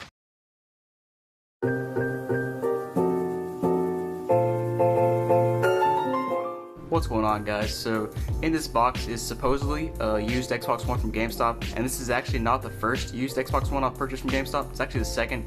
I'll throw a link up on the top of the screen if you want to go check out my other video. But to say the least, my other experience with the used Xbox One from GameStop was interesting, and I'll leave it at that. But let's go ahead and open this thing up. So as you can see, here on the side is where the packaging slip was, or shipping label, whatever you want to call it. Tore that off, and it's pretty plain, just a brown box. No indication that's from GameStop, which is good. Sometimes companies nowadays will like plaster their info all over the box, which makes it really enticing for people to steal stuff. Let's go ahead and see what's in here. So first of all, I guess I open this thing upside down, and my first concern is that they didn't really use much packaging. I guess they tried a little bit, but when I picked this thing up, it was basically clanking around in the box, as you can tell. I mean, look at all this open space right here. There's a little bit of brown paper on both sides holding it together, but you know, not much. So here's the packing slip that was in the box. It's actually not just a regular Xbox One, it's an Xbox One S Battlefield Edition, and it costs almost $200. I know it's a little bit expensive, but kind of doing it for the experience. It looked like a pretty cool console, so we'll see what's inside. But as I was saying, I'm pretty concerned with how this packaging was. I mean, you could it was like shaking around Legos like on Christmas, where you shake the box and you can kind of hear it bouncing around. I think that's about how it's gonna be with this box right here. Oh yeah, like that's not a good sign. When you can hear stuff sliding around in the official Xbox One S box. Yeah, I hope the rest of this video goes better than I think it's gonna be. Alright, so now that we got the other box to the side, we got our Xbox One S box. Doesn't even tell me whether Kinect is included or not, but it's supposed to include the console, the controller, HDMI cable, AC cable, and a free 30-day guarantee. I mean, that'd be pretty sad if it wasn't free. You had to pay for that. Congratulations. Yeah, it's really concerning. I'm just listening to all this stuff clank around while I'm looking at the sides of this box. Alright, so let's go ahead and actually tear this thing open and get to the good stuff. See what's actually inside. I'm gonna predict that the console is actually intact, but I'm gonna predict that the controller is just kind of clanking around, and along with the accessories, and you know, I fully expect the controller to be broken, but I guess we'll see. So here we go. Ooh. Alright, so first things first, we got this controller right here. So if we take a closer look at this, you can see it's kind of dirty, as usual with GameStop stuff. This thumbstick right here is pretty dirty. It looks very well worn, like somebody used these thumbsticks a lot. But it is used, and other than that, it's not in bad condition. A little bit dusty and stuff. Just gotta clean that off. But the thumbsticks do look very well worn, and the controller is turning on, so that's a good sign, I guess. Let's go ahead and put that to the side and look at the rest of it. So here is the AC power cord, pretty straightforward, and here's the HDMI cable, pretty straightforward as well. And then down here at the bottom of the box is what we really came here for. This is the console, and as you can already see from the camera, it looks pretty dang scratched up, and I'm like 95% sure that's from the controller that was just sitting on top of the console, you know, like rolling around. So let's go ahead and pull that out and see what it looks like. So here's the console, and as I just mentioned a few seconds ago, it's very scratched up. I guess a lot of it you can actually kind of just rub off and it comes off, which is weird.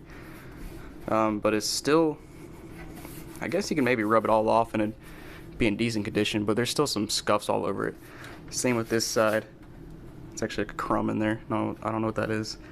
Let's take a look at the back. So the back seems to look fine. I'm not seeing any issues. I think this is the warranty sticker, so it doesn't look like it's been opened up or anything. Got all your ports, 2 HDMIs, 2 USBs, some other stuff that I don't care about. And let's take a look at the other sides. So this side looks okay as well.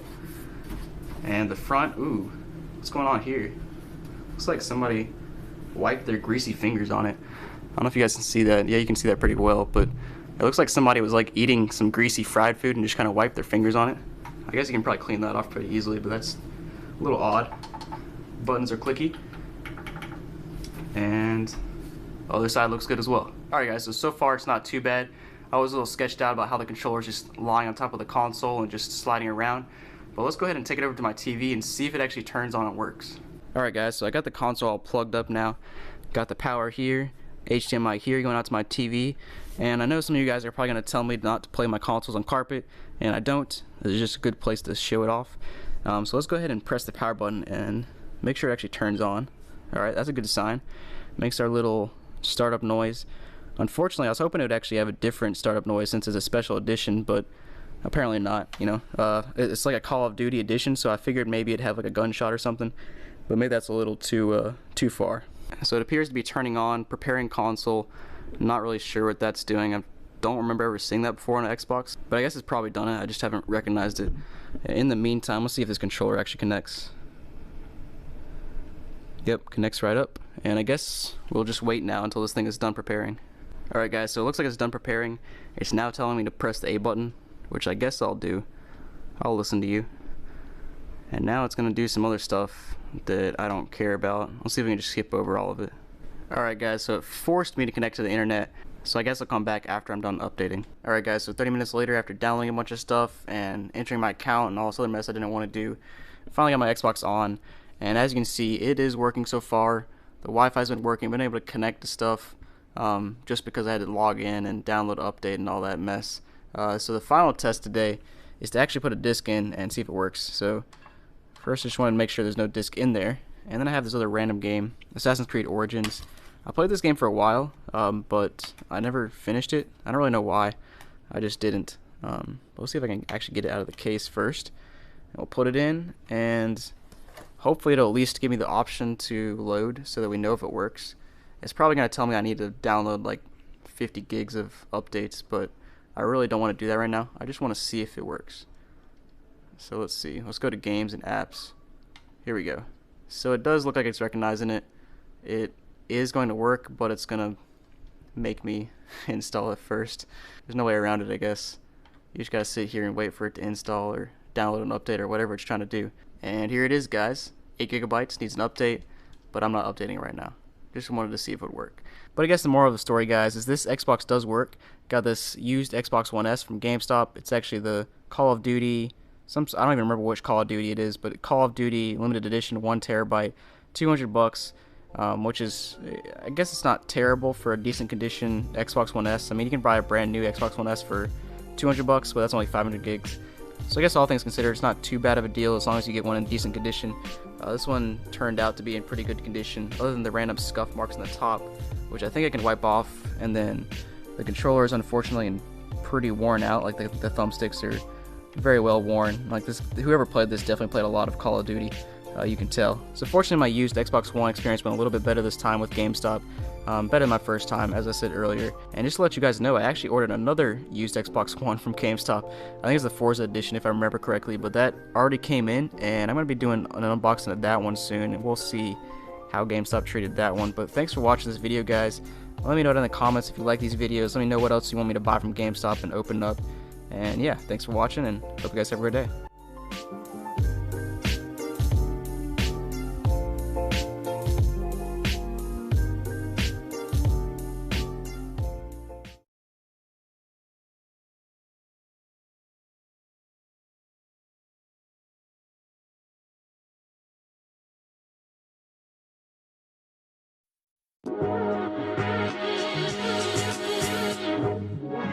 What's going on, guys? So in this box right here is another used Xbox One from GameStop. So this is actually the third Xbox One I bought from GameStop used.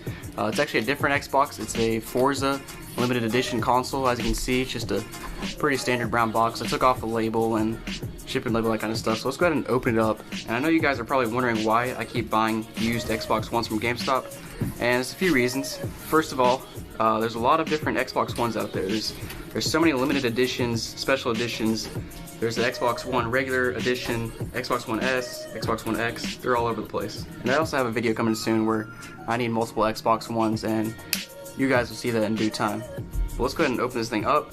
As we can see, you got a little packing slip here. Alright, so as you can see on the packing slip, it's the Xbox One Forza Motorsport 6 1TB edition. I'm not sure if I mentioned earlier that this is a Forza edition, but it is. And it cost $190, which is pretty expensive, but it is a limited edition, and let's hope it works. So let's go ahead and dig into this thing. We actually got pretty solid packaging, not gonna lie. We got a lot of brown paper around the edge. Not really much wiggle room for this box to move around, which is good. You know, usually GameStop would throw in like one little tiny piece of paper down here, and that's all they would put in there. So there wouldn't be much protection, but this thing is actually protected pretty well. Now if we give this box the tilt test, we can kind of see if it's rattling around. It slides around a little bit, but to be honest, it's not too bad compared to some of the other Xbox Ones I've bought. They were kind of just rattling around in the box. This one doesn't seem too bad so far. But let's see what we got on the front here. So just kind of a picture of the Xbox One. As always, comes with a console, controller, HDMI cable, and AC cable. And on the side it's telling you congratulations, you didn't save much money, but you bought a pre-owned console. Now let's go ahead and slice this thing open with my knife, being careful. And hopefully this thing is intact. Guess we'll see. Alright, so inside there's more brown paper. That's kind of weird, but okay. Sure, why not? Toss that to the side, and as you guys probably know, on the original Xbox you actually had an external power supply, which is unfortunate, but that's just what it is. And we also got a HDMI cable, as you can see, and we got a controller. At first glance, actually looks like pretty decent condition. Let's kind of take a closer look at it. So as we can see, it's got a little bit of wear, but honestly it's not too bad. It's got some dust on it that I can wipe off pretty easily, but the controller looks to be in pretty good condition. Probably better condition than the other controllers I've seen. And it's even got batteries. How nice. And then down here at the bottom is what we all came to see, the actual Forza console. Now this thing, from pictures I've seen, is a pretty nice looking console. As you can see, it's a nice blue. I'm not really sure what kind of blue they call this. So if we zoom in on the sticker I found on the bottom, it looks like this console actually came from another place called the Exchange. I guess, I mean, maybe that's not what it's called, but it looks like it came from a different store originally, and it was $180. And here on the side, looks fine. Don't see anything crazy. Let's take a look at the back. Looks like we still got the warranty sticker intact, so it hasn't been opened, I guess. And everything looks fine. And so now I'm going to take this console over to the TV, and we're going to see if it works. Alright guys, so here we are, got it plugged in and everything. And one thing I forgot to mention earlier, or I guess I didn't even really notice it, is that this is just a regular black Xbox One controller. It's not actually the special edition blue controller that's supposed to come with this, which is kind of where GameStop gets you with these limited edition consoles. Sometimes they'll include the correct controller, sometimes they don't, which is unfortunate, but I guess it's just something you have to accept with GameStop. But let's go ahead and turn this thing on, and let's hope it works. Ooh. That sounds pretty nice. I'm not sure if you guys could hear that on the camera very well or not, but it's basically a car revving sound when it starts up, which is pretty sweet. And then there's no disc in there, unfortunately. I was hoping somebody left me a free disc. So now we're starting up. I'm really hoping it doesn't make me do a bunch of setup stuff, because usually it does, and it takes forever. And one other thing I just noticed on this console is it actually says start and it says stop, which is pretty cool. Kind of like a push to start button on a car. And alright guys, so it finally connected. Let's go ahead and connect the controller, English, blah blah blah, and I'll let you guys know when I'm done with the setup. Alright guys, so we're all set up and everything, and fortunately I did not have to update this thing. I guess it was already on the latest version. I guess somebody else had this recently and updated it, because usually I put in my wireless network info and then it tells me I have to update it, and it takes like an hour. So that was nice, and we're basically booted up now, and I kind of want to hear this sound again. So let's do the stop button now. So it kind of sounds like, I don't know if that's a slowing down sound or kind of a car whizzing by. Let's do the startup sound again. Yes, the startup sound is definitely like turning on a car, which is pretty dope. So yeah, as you can see, everything looks like it's working so far, and of course the first thing they advertise is Fortnite here. But let's go ahead and put a game in and see if it works. So I got Red Dead Redemption 2 here. I'm hoping this thing works and it's not like got some kind of bug with the disk drive, because I'm not done playing this game yet, and I really don't want it to be messed up. So it seems to have accepted it properly. Now let's see what it does on the screen.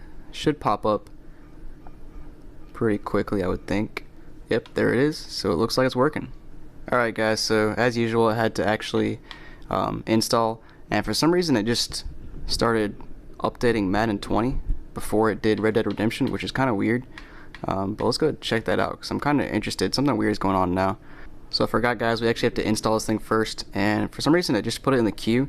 Some reason it's updating Madden 20 before, and to be honest I'm not sure what's going on here because it says I have all these games installed, but I don't even have GTA 5 for the Xbox or The Walking Dead or like any of these. So I'm gonna try that out because I'm not sure what's going on here. Okay, that's odd. Maybe whoever had this game last, or whoever had this console last, installed GTA 5 and somehow it got mixed up in my account, which is really weird because it seemed like this console was completely reset. But yeah, something sketchy is going on there because I've never even played GTA 5 on the Xbox One or Apex Legends or The Walking Dead. So yeah, something sketchy is going on here, guys. If you think you know what's going on, let me know because it's kind of weird. Alright guys, so let's see if it makes a sound when I eject the disc. I think it might. Ooh. So it gives me like a little rev. That was pretty cool. So thanks for watching, guys. Hope you enjoyed the video. Fortunately, we had a successful GameStop unboxing here. If you've seen some of my other GameStop unboxings, unfortunately it doesn't always go too well, but this one went well, and I'll put some links down in the description to some of my other GameStop unboxing videos. So before we go, let's listen to this sound one more time. Meow.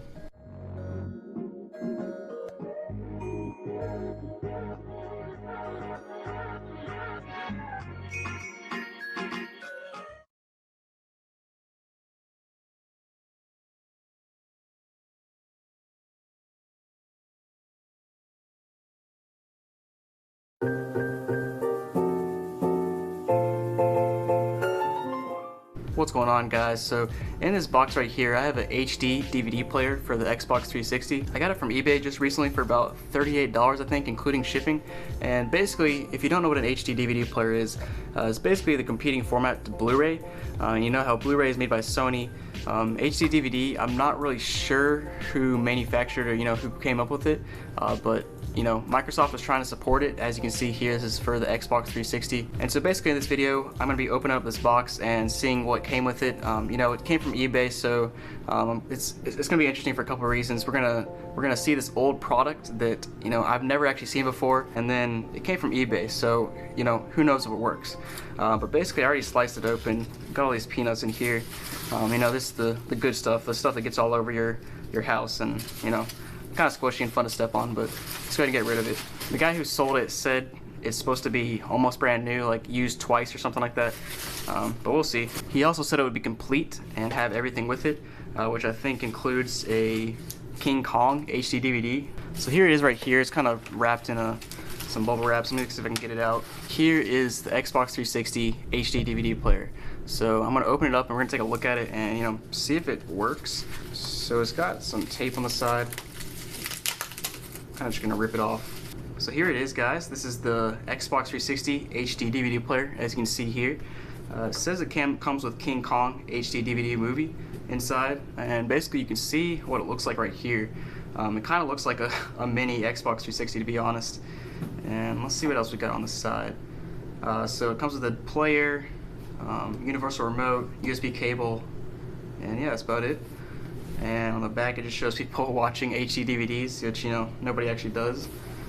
And then on the side it just shows you your Xbox 360 with your HD DVD player.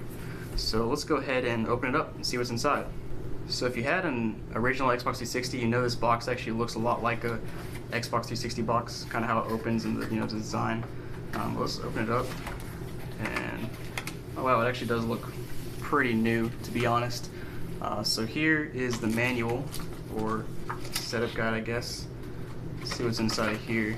Looks pretty straightforward. You just put the HD DVD in, plug in your USB cable to your HD DVD player and your 360, and there you go. That's about it. And then over here we got our King Kong DVD, HD DVD. The case looks just like a Blu-ray case. not surprisingly. And then also over here we have this other disc. It's the installation disc. I guess you put that in your 360 to make it work. And then there's also an actual manual, I guess, here. I'm not gonna actually read that, because who does? And here's the good stuff. So here is the player right here. You know, this really looks like a mini 360. It's kind of crazy, to be honest. So I'm impressed so far that this thing actually came with. This thing is like super clean. To be honest, it looks like it's never been used. Completely white. I don't see any scuff marks or scratch marks or anything. Got a couple of USB ports, I guess, in the back here. I think those are USB. Another USB port, power port, and yeah. I mean, it really just looks like a small Xbox 360. You even got the same disc tray on the front, which is pretty crazy, and then even the same, you know, feet on the bottom. And then also under these flaps, I think we got some stuff. So all still wrapped up in the packaging. That's pretty nice. So let's see what we got in here. So we got a USB cable. I guess that plugs into the player and then your 360. And here we have the power cord, obviously for power. And last but not least, we have our power brick where you plug in the power cord to. So here we are, guys. We basically got our Xbox 360 HD DVD player, got our DVD over here, or HD DVD, got our power, and our USB cord. And basically now I'm going to take it over to my Xbox 360 and plug it in and, you know, make sure it works. Alright guys, so as I've already said multiple times, these things have so much resemblance of each other. My Xbox was made in like 2009, I think, so it doesn't actually have the, you know, the silver plated, you know, disc slot, but it looks super similar. It has the same vent holes and everything. Basically, if you're wondering why I have it stacked on top, one of the suggestions down here was to stack it on top of your Xbox 360, so that's what I'm doing right now. And basically I have the USB cord plugged in, I've got power plugged into my Xbox 360, and now I just need power into this HD DVD player. Alright, so now I got power to the HD DVD player, and I'm going to turn on my 360, and we're going to see what happens. So it turns on, and I'm assuming that this thing should get power now, and I can probably open up the disc slot. As you can see, console's booting up. Make sure I get my controller connected. There we go. There's our startup screen, and you know, here's our regular disc slot. So now we should be able to open up our disc slot on the HD DVD player. There it goes. It's pretty slow. It is pretty cool they got the LED light on the button though. So I'm guessing I have to do this installation disc. It says to put it in your 360, so I guess I'll do that. Alright, so now I'm putting my installation disc in the 360, and we'll see if it comes up with anything on the screen. I'm assuming it should. So it's reading it, and there it goes. So play game. So once I put the disc in, it popped up with the screen and said the installation was complete, and basically just says I need to eject the disc now, and I should be ready to play an HD DVD. So let's go ahead and press finish and eject, and it should, there we go. So it ejects my installation disc, and then I'm guessing I can play this King Kong movie now, and we'll see if it works. So alright, let's pull it out, and down the hatch. Alright, it's really concerning how slow that disc slot is, but I guess it doesn't really matter. So it's not doing anything yet. Maybe I have to go over to movies and TV. This is weird. So all it says is open tray. The disc is in there. I'm not really sure where I go to play them though. Maybe I'll click open tray and see what it does. So it just opens this tray. Maybe I'll put the installation disc back in. I'm not sure. Put that back in, and maybe now I have to have the installation disc in while the HD DVD is in. Let's see. Alright guys, so I'm reading this again and I have no idea what it's talking about. It says to launch a DVD or HD DVD disc from the Xbox dashboard, select the bottom part of the disc tray button in the dashboard. I'm not really sure what that means. I don't have a button like that down here, and it's saying on the dashboard. So I guess I'll go back and try that again and see if I can find what button it's talking about, because obviously I don't need the installation disc in there, and it's talking about some button on the dashboard so you can play. I'm not sure what's going on here, to be honest. So What button is it talking about? I'm at a loss, guys. I don't know what's going on. Try my video apps. Oh, there it is. HD DVD. Alright guys, so I don't know what it was talking about, but my movie is definitely playing now. I just had to click on the HD DVD button and it started playing. So look, I got my pause menu. So I just went back to the main menu because I don't want to, you know, film a movie playing. But basically, whatever, you know, description it gave me must have been really old, probably before this dashboard came out. But basically, I just had to go to video apps and it showed the HD DVD right here, and it played it like a normal movie. So yeah, I didn't really get the chance to look at the quality of the picture. I'm sure it's very similar to Blu-ray, but you know, it must not have been quite as good because you know, nobody picked up on HD DVD players really. So there you go guys, that's the HD DVD player for the Xbox 360. Got it from eBay for about 38 bucks, which, you know, I think is pretty good for what it is. It's kind of like an antique nowadays, you know. They discontinued HD DVDs like a while back, but it's pretty cool to pick up and you know, see what it does and play it on my Xbox 360. So definitely let me know down in the comments what you think, and I'll probably put a foreign disc in this thing one day. So thanks for watching guys, hope you have a great day.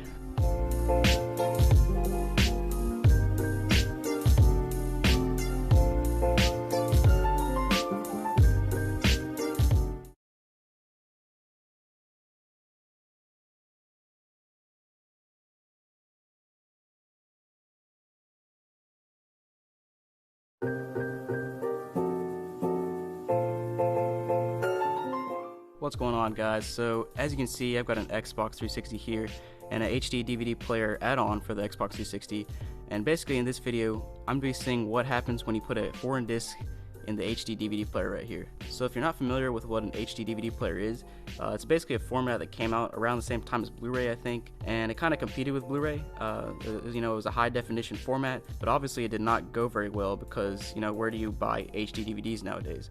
You know, all you buy is Blu-rays. So obviously this didn't go well, but Xbox 360 supported an add-on that you basically plug into your 360, and it's this extra, you know, extra disc tray right here that opens up. So it's pretty cool. It's just that it's, you know, an old format that's not really supported anymore. So if you want to see an unboxing of this, go ahead and look in the right hand corner. I did an unboxing about a week ago of it. I bought one from eBay, and basically, as I said, in this video we're gonna put a foreign disc in it. So let's go ahead and check out the games we got. So we got a lot of PlayStation games, got some Nintendo games, got some Microsoft Xbox games, and I got an HD DVD and some other DVDs to try. So let me go ahead and just show you what an HD DVD does. Alright, so the disc tray is like, you know, just like a normal Xbox 360 disc tray, and it goes in, and as you can see, it doesn't show any sign of reading it here, which is not what I expected when I first did this. But yeah, basically it doesn't read it right there, and so you have to go over to movies and TV, and it's under my video apps where there's a little HD DVD button right there, and you have to click on it, and then it should load up this Hong Kong movie. And so now, as you can see, the movie is loading, but we're gonna go back to the home screen now. So yeah, let's go ahead and move on to some actual games now, and we're gonna see if this HD DVD player can actually read any of them, because I have no idea what the technology behind HD DVDs is. Like, I don't know what kind of laser is in here. I don't know if it can read, what it can read, you know. So we got PS1 first. We got Crash Bash. So let's go ahead and open it up. Classic game, as I say every time. We'll put it in. This button isn't as clicky as I would like it. That's just kind of a random gripe, but it doesn't really matter. So let's see. So first over here, nothing shows. Open tray. We'll go over to my video apps, and here we go. HD DVD. Oh, can't read this disc. If this is this game CD or data disc, place it in your Xbox 360 tray. So it doesn't read it. Gives you a little warning at least. To be honest, I thought this HD DVD little square might just disappear and not even show up there. But yeah, it's convincing you to try to put it in your Xbox 360 tray. Alright, so let's try a PS2 game. Alright, so open up the disc tray. Probably should have just left it open. And now we'll close it. This thing closes really slowly for some reason. Not sure why. So you click on it. Nothing happening yet. So it's trying to read it right now. I can kind of hear it going vroom vroom. Alright, I think it's read something now. Yeah, there we go. So can't read this disc. This is a game CD or data disc. Place it in your Xbox 360 tray. So I mean, if it really wants me to, I'll go ahead and stick it in a 360 tray. I don't have any gripes about that. Alright, so let's see how slow these things are. Oh crap. I was trying to do a little race and see which one was faster. Obviously the one on the bottom is faster. But I mean, if it wants me to put it here, I will. And we'll see. Oh wait. Is it actually going to do something? Dude, it just says mixed media disc and then it doesn't do anything. Dude, that's kind of like that's like an infinite loop. So I put it in the, you know, the media tray, the HD DVD player, and under video apps, and then it says, nope, put it in your regular game disc. And so I put it in the regular game disc slot, and it says mixed media disc, like it wants me to go back to the movie tray. That's kind of funny. Alright, so next up, we got a PS3.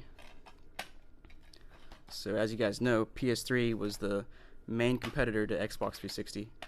I guess the Nintendo Wii too, but you know, the Wii was kind of its own realm. But let's see. Oh, that's the wrong one. So we need to go over to movies and TV. And HD DVD has not read anything yet. It's making kind of some weird noises down here. Hopefully it's trying to read it. So same message, can't read this disc. Alright, well, it didn't even really, I don't know, it didn't sound like it was trying as hard that time. I think it just recognized it was its main competitor and said, nope, I'm out. Alright, so we got PS4. And we're going to see what it's doing. Hope it doesn't scratch up any of my good discs. Because Spider-Man, that's a nice game. Dude, I don't hear anything happening. That was just immediate. It didn't even try to read it. That's weird. I wonder if it just saw the reflection of the Blu-ray in the, you know, in the back of the disc and just said nope. But alright, so we got GameCube now. So this is the one that's always weird. I feel a little bit safer here because it's actually got a little cutout for a small disc, which is nice because I always get scared about these games, you know, guys. I feel like I'm gonna stick this small disc in and it's just gonna get lost forever. But I feel okay right here. I think it'll latch on. So I can actually hear it spinning in there, and it sounds like it latched on well. So that's a good start. And it just immediately says, can't read the disc. So that was pretty quick. I'm going to try putting this one in the main slot as well. And see what it pulls up as. So it just says reading. I bet it's going to say multimedia disc. Nope. Oh, that's interesting. It just says open tray. It's like, get that crap out of here. Alright, so there goes GameCube. No luck. I'm just glad it didn't get lost in the disc tray. To be honest, that's my only hope for GameCube games, is just to not lose it in the disc tray. So Wii. So as I was saying, Wii was kind of a competitor to Xbox 360. I mean, it came out in the same generation, but it's, you know, it's a whole new realm. So let's check it out. And some of these games, it's not even trying to read. Like the last couple I've played, I haven't heard the disc spin at all. Like, I don't know what it's reading when it gets in there. I don't know if it's just assuming that I'm putting a bunch of bad discs in now, or if it just recognizes that quickly that it's not the right disc. But like, let's see. So it's in there. I haven't heard it spin at all. Oh. Whoa, what? Dude, it just spit it back out. That was weird. Dude, now it's not even giving me an error message. It's just spitting the game back out when I click on it. Alright, let's wait for a couple extra seconds. And so 5, 4, 3, 2, 1. Dude, that's really weird. It doesn't give me an error message or anything. It just, I click on the HDVD logo and it spits it back out. So it's like it's not even reading. It's like it's not even recognizing that there's a disc there. So at least with the other games, it recognized there was some sort of game disc and it told me to, you know, try the Xbox 360 slot and maybe I'll have better luck. But this one, it didn't even read or recognize there was a disc there, that's pretty interesting. So let's try Project Gotham Racing for the Xbox. So maybe we got some backwards compatibility here. I think this game actually might have backwards compatibility on the regular Xbox 360 slot. I'm actually going to try that after this. Alright, so see this one, I click on the HDVD and it's loading. So, oh, not you again. This is the screen that always tricks me. Like, it starts loading up and I think it's actually gonna load something, and it does this crazy cutscene, and then it cuts to this nice message that this is an Xbox game. Put it in your Xbox to start playing. It's a savage, is what it is. So I'm actually gonna put this in the regular disc tray and see if it can play. Cause I'm pretty sure it's been so long that since I played the 360 that I don't remember if it had backwards compatibility or not. It might have had it with some games. Oh yeah, it does. So there you go. Play Project Gotham Racing. So that's cool. So you can actually play this game. You just have to put it in the game slot rather than the HD DVD slot. And I mean, unless you really like that message that pops up, the little video message, I mean, I guess you can put it in that HD DVD slot if you want to, if you like that message better than the game, which might be the case with some of the really crappy games. But yeah, let's try it Just Cause 2. So now we're on the correct generation and the correct console. So the only difference is usually you put it in this slot right here, but we're putting it in the HD DVD slot. And I just thought of one thing. I know a lot of you guys are going to put in the comments that, oh, you monster, get your console off the carpet. And no, I don't actually play with my consoles on the carpet. I just put it here for videos because you can see I have a wide open space in the carpet. A lot better than trying to stick it in a, you know, in like an enclosed space where over here. So, alright, so this one's going to try to load up too. I wonder if it actually, dude, it might actually play. Huh, I wonder if the HD DVD like reader doubles as an Xbox 360 reader. That would be pretty interesting, and I'm not sure what the point would be, but it's pretty cool. But it's actually just showing the 360 logo. What in the world? It just kicks you back to the main screen. Let's try that again. So you click on it, takes to this black screen, and now it shows the 360 logo for, I don't know, 10 or 15 seconds. And let's see how long we sit here. So it's definitely been like 10 seconds now. And the last time it just kind of kicked us back to the home screen. I'm not sure if it's going to do that again, or I don't know if that was because I pressed the last time I pressed this home button in the middle and it just automatically kicked me back. Try it again. So yeah, right when I press the home button, it just kicks me back to the home screen. But it's not supposed to do that until I actually click Xbox Home, which I wasn't actually doing.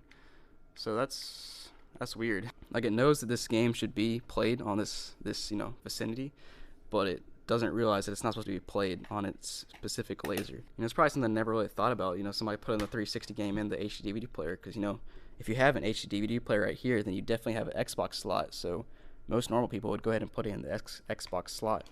But, you know, you never know. You got crazy people like me putting them in the wrong slots.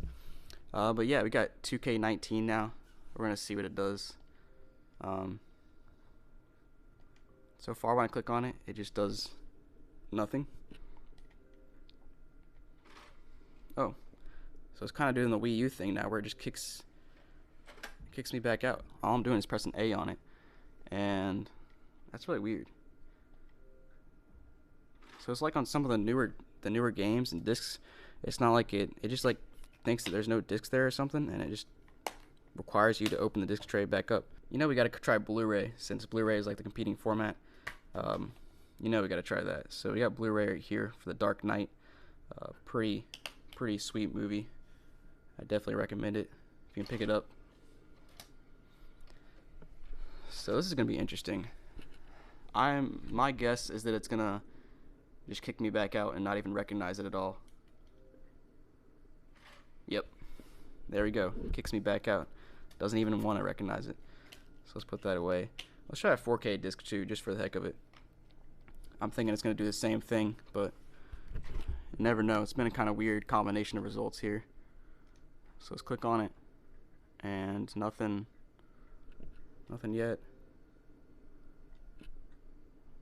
Still nothing. Oh, okay. So now it gives me that. See, now it gives me that error again. Can't read the disc. That's weird. Sometimes it wants to give me the error. Sometimes it just wants to kick the disc back out. Not sure what causes it, but you know, it's kind of weird. So let's try a DVD, like an old DVD. So to be honest, I think there's a good chance this will actually play, Because why would HD DVD player not be backwards compatible with just regular DVDs? I feel like that would be really weird if it wasn't, but you never know. I feel like it should play. If it doesn't, I'm gonna be pretty disappointed. Not that I ever watch DVDs anymore, but I would highly expect it to work, and it looks like it is working. So there it is. So yep, I kicked myself back out because I don't want to, I don't want to play any weird movie music or record a movie or anything. But yeah, so it does. HD DVD player is backwards compatible with DVDs, which is nice. So if anything else, you can use this as a DVD player. Not that you really need it for a DVD player, since I'm pretty sure the 360 already plays DVDs. But you know, just in case. Okay, so here's the one scenario I see this being beneficial is, let's say your disk drive breaks on your 360, and you don't play 360 games at all, so you don't care about fixing it. But then you still want to play DVDs on it, and you have an HD DVD player. So now you can plug this in and watch DVDs. So there you go. All right, guys. So last but not least, got to pull out the surprise, the dollar bill. We're gonna see if we can play a dollar bill. So let's try to figure out the best way to put this in here. So, oh crap. My dollar bill has been sitting in my wallet too long, so it's like got this curvature to it. There we go. It's got it like halfway in. You can feel it like trying to spin. Click on the HDVD player thing now. Oh, it just kicks it back out. So you're one of those people, one of those items. It just wants to kick you back out. It doesn't like your dollar bill. It wants a 20. Try it again. Yep, kicking you back out again. Maybe if I tried a 20 it'd work, but $1 bill, that's too cheap for the HDVD player. So thanks for watching, and definitely check out my description if you want to pick up one of these things. They don't cost too much nowadays. Not sure why you'd want it though, except for nostalgic sake. But yeah, definitely check out my description if you want to see it. And thanks for watching, guys. Hope you have a great day.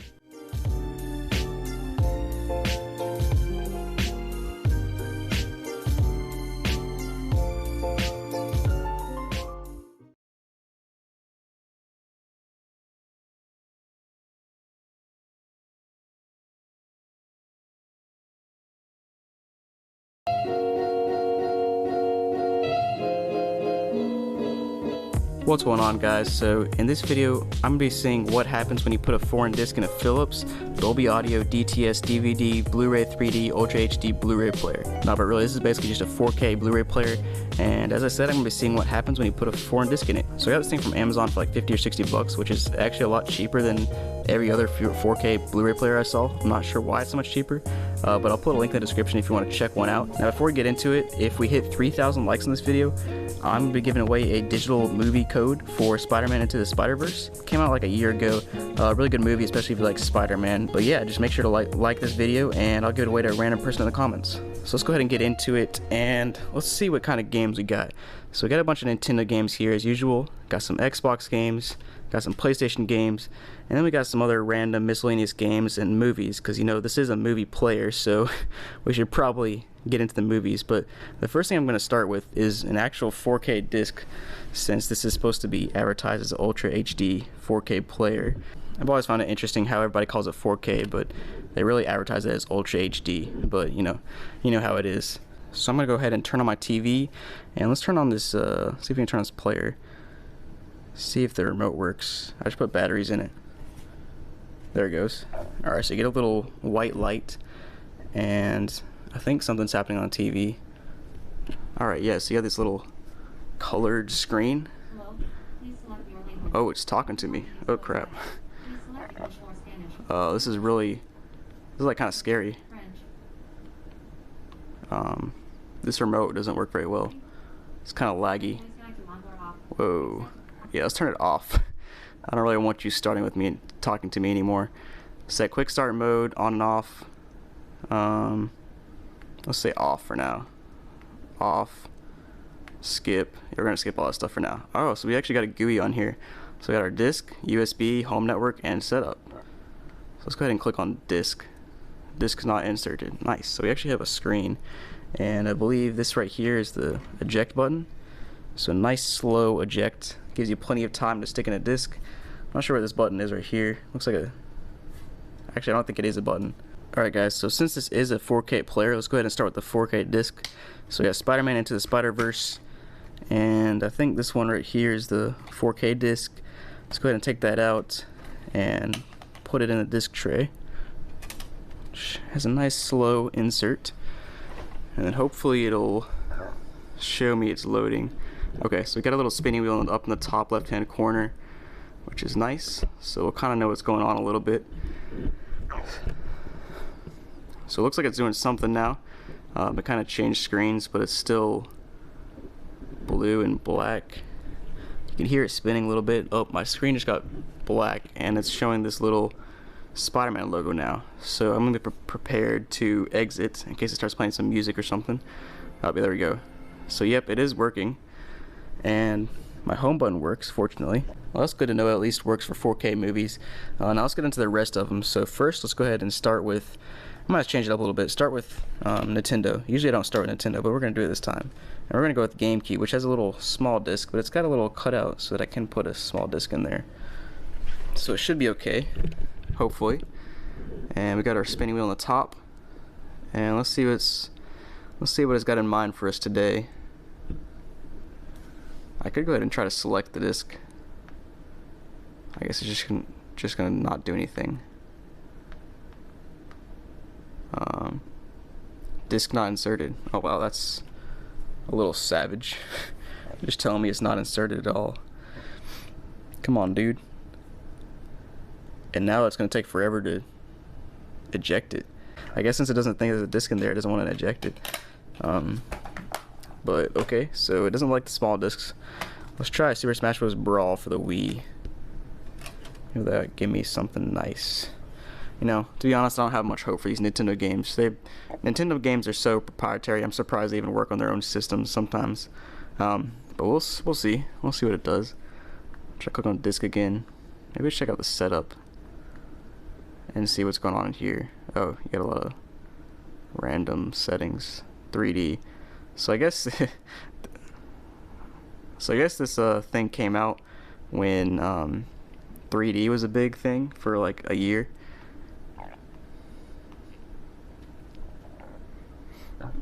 Alright, so I'm back on the home screen now, and it's clearly not showing a disc.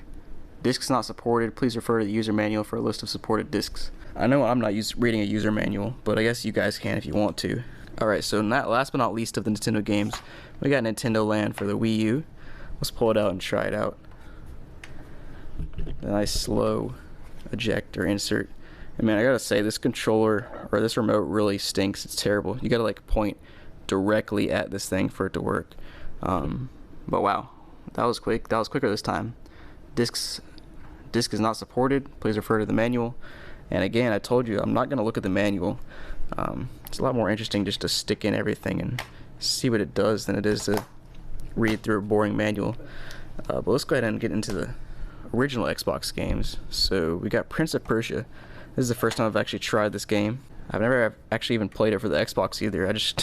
I picked up a bundle one time with Xbox and a bunch of random games, but I really haven't played like half of them. Oh, whoa. Aw, here we go. The classic trickery. Dude, I love when it does this trick. That was quick too. You probably can't hear the sound because I have the volume down kind of low. It basically gives you this whole startup animation and makes you think it's about to play, and then it gives you all these different languages saying, this is an Xbox game disc, please put in your Xbox to start playing, which is super savage. And I feel like they made that just for dudes like me that's gonna stick their Xbox games into random other disc-based systems. But it's just kind of funny. It gets me every time. So let's go to the Xbox 360 game. Got the original Skate. Let's go ahead and put it in. See what it has to say. This is kind of funny up here. I kind of want to text that number. Text Skate to 22123. Look at that old phone. Oh, what in the world? Play this disc, put it in an Xbox 360 console. So they continued their savageness by saying put it in the 360 console as well. So they did it on the original Xbox and the Xbox 360. And to be honest, I don't really remember ever seeing one of those on the 360. I know I've seen that before on the original Xbox, but I don't remember seeing a message like that on the 360, unless I'm just completely forgetting. But let's go ahead and get into Xbox One and see if it does the same thing. So, Red Dead Redemption 2, a great game that I still haven't finished, unfortunately. Just haven't finished it yet. I don't know why. So let's go ahead and see what it's got in store for us. So it's spun not very long, and discs not supported. So that was quick. It's kind of getting quicker. It's like, oh, I just actually turned it off. Whoops. To be honest, it's almost like this thing's got some AI to it. So it's, you know, it's like learning on the fly. And the more I put weird discs into the console, it just learns from me, and it's not gonna accept my BS anymore. So Crash Bash for the PlayStation. I'm hoping this one does something. But considering it's from back in the day and this is 4K, you know, it's probably just gonna spit it straight back out. I'm guessing it's just gonna say no disc inserted, not even unsupported or oh, okay, what is this? Alright, let's see if I can find this remote and actually work it. So if you scroll down, you got Crash Bash and Spyro 3. No playable files exist. Spyro 3, no playable files. Okay, those are photos. You can look at photos on here. That's pretty cool. Music, no playable files. Huh. So it lets you look for photos and music, but unfortunately, there's apparently no playable files in here. So that's kind of cool that it actually recognizes this disc, or the format of the disc, and it can actually see the folders inside of it. You know, it saw a Spyro folder and a Crash Bash folder. So that kind of tells me that there's a Crash Bash game on here, obviously, and I guess it's got a Spyro demo on it. I'm not sure, but that's pretty cool that it can actually see some of the file structure of it, even though there is unfortunately no pictures or music to play. Well, let's go ahead and get into PlayStation 2, GTA Vice City. I have a feeling it might have something similar on here. Well, if I can get the disc out, it might actually recognize the file structure and give me an option, maybe, hopefully. I'm not sure though. We'll see. Oh, yep, it does. So I'm not sure if you can read those file names. We got system, movies, data, models, a bunch of random stuff. Let's check a couple out and see if we see anything. Nope, maps. Oh, nothing. This is kind of funny. So I can go back. Maybe there's something in music. Movies. Nope. Audio. Here we go. Man, it's really lame they got a music folder and doesn't even have music in it. Oh well. Still kind of cool. My guess was right that they had a file structure there too that you can actually read. So kind of fancy, you know. But yeah, that was pretty cool. So let's see what the PS3's got in store for us. So this is a Blu-ray disc, so you'd think it'd have pretty nice compatibility with a Blu-ray reader. But you know, PS3 is usually not a super great one for me. Yep, man, it just recognized it real fast. It was like, get that out of here. It knew the PS3 was not gonna have it for it. So let's try GTA 5 for the PS4. Got a few GTA games today. Let's see what's up. So this is similar format to the PS3, so I'm guessing it's just gonna do the same thing where it's gonna say the disc is not supported. But I guess yep. That one's pretty quick. Let's go ahead and get that one out of here. And let's move on to our next games, which should be pretty interesting. So we got Hidden and Dangerous. This one's always interesting, to say the least, for the Dreamcast. Let's go ahead and pull it out. Put it in that nice disc slot. Let it load up. And I'm thinking it's going to take me to another file structure like the other ones did. And yep, or it just goes in and plays music immediately. This disc is for use only on Sega Dreamcast. Did you guys hear that? It always plays that warning that this is only for use on the Sega Dreamcast. I'll play it again in case you didn't hear it. This disc is for use only on Sega Dreamcast. So I'm not sure if you guys can hear that or not. My microphone's kind of facing the opposite direction of the speakers, but it always plays this message that this disc is not for use on. This disc is only for use on Sega Dreamcast. But I thought it was weird that it didn't show me the file structure. It just actually immediately played the audio, which I guess is cool or nice. Not sure. But we got a PC game, Lego Racers. This one I feel like it's going to show the file structure again, and I'll probably search for music and probably won't be able to find it, unfortunately, but we'll see. We still got hope. It's still loading. It's not looking promising though if it's taking this long. You can just see it spinning. Well, any day now. Let me try to click on that disc a few times, maybe it'll speed the process up. Huh.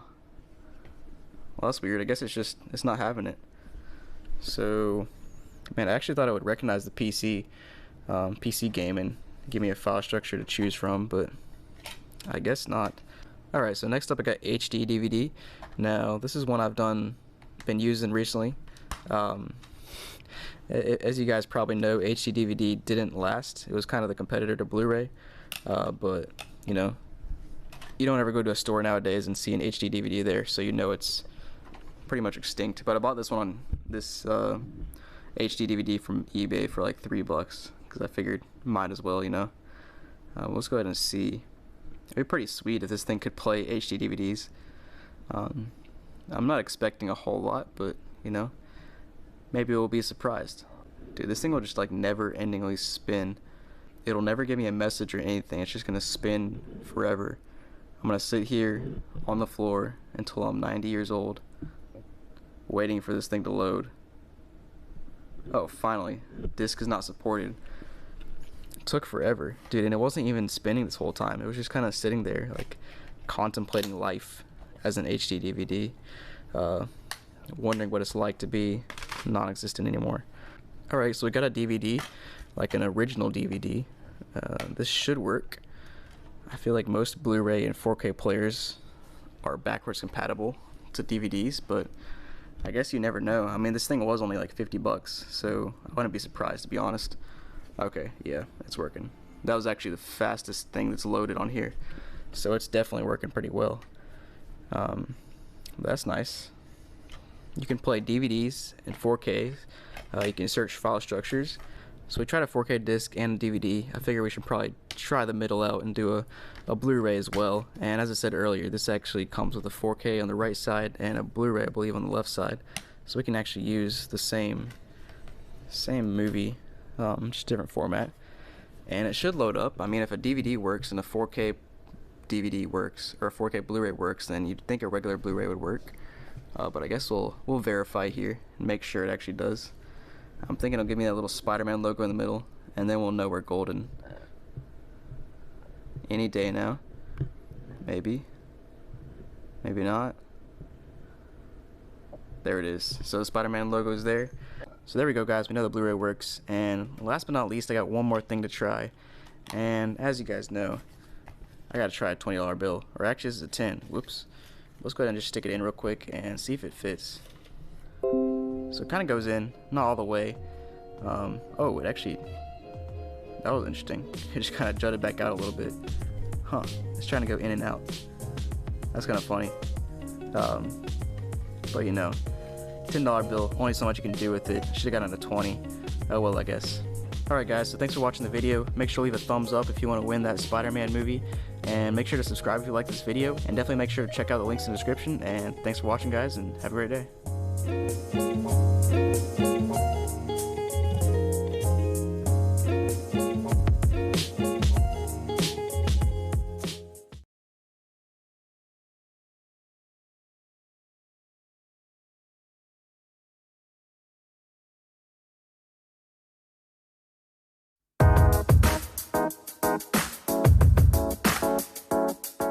What's going on, guys? So it's 2019 and I just recently picked up this original Xbox One from GameStop.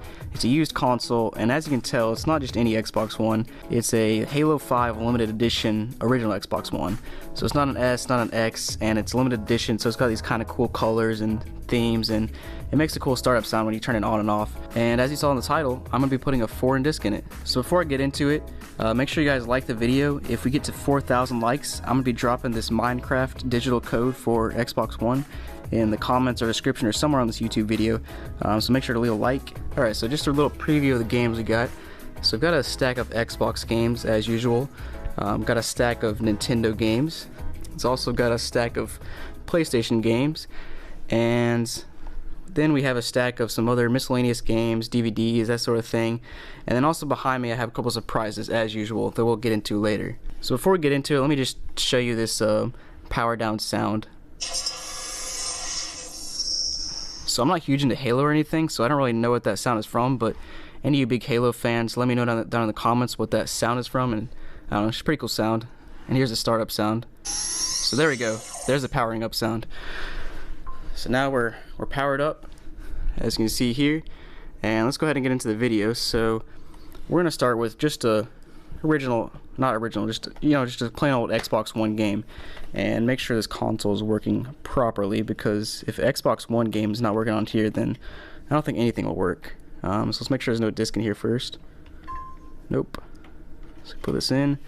I actually have not tested this thing out yet, because as I said, I just picked it up from GameStop, and by the way, they shipped it to me broken.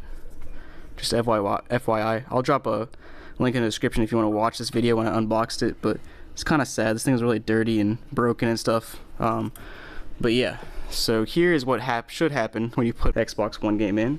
So let's make sure it actually is trying to boot up. Alright, so it needs to update. Don't want to do that because that's going to take forever. But yeah, it's installing. That's what it should do when you put an Xbox One game in. So good. So the disk drive does seem to be working. So let's go ahead and take that disk out. Oh, so it makes this sound too when you eject a disk. Interesting. They got all kinds of sounds here.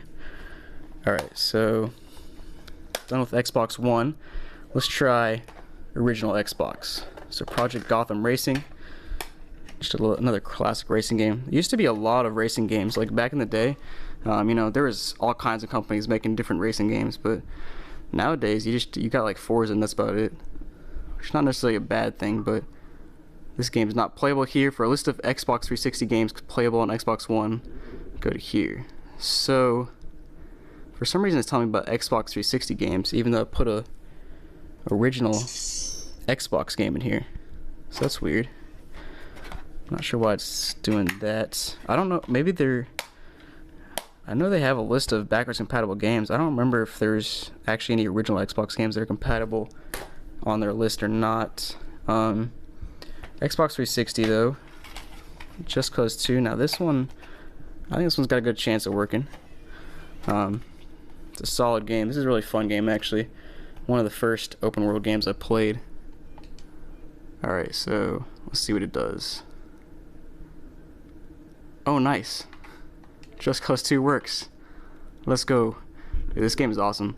They also have a Just Cause 3 that's for the Xbox One and PS4, which I've played a lot of. I never actually finished it, and they came out with a Just Cause 4 like a year ago, and I haven't actually bought it yet because I heard it had some issues. But I need to pick it up because those games are pretty sweet. So let's eject that thing real quick. So that's nice. We're 2 for 3 so far, and the original Xbox game seemed like it almost worked. At least recognize that it wasn't something was going on. So Nintendo GameCube, oh man. So you guys know I'm always worried about putting these in here. I just don't know if I should or not. I don't know what kind of mechanical parts are going on in there.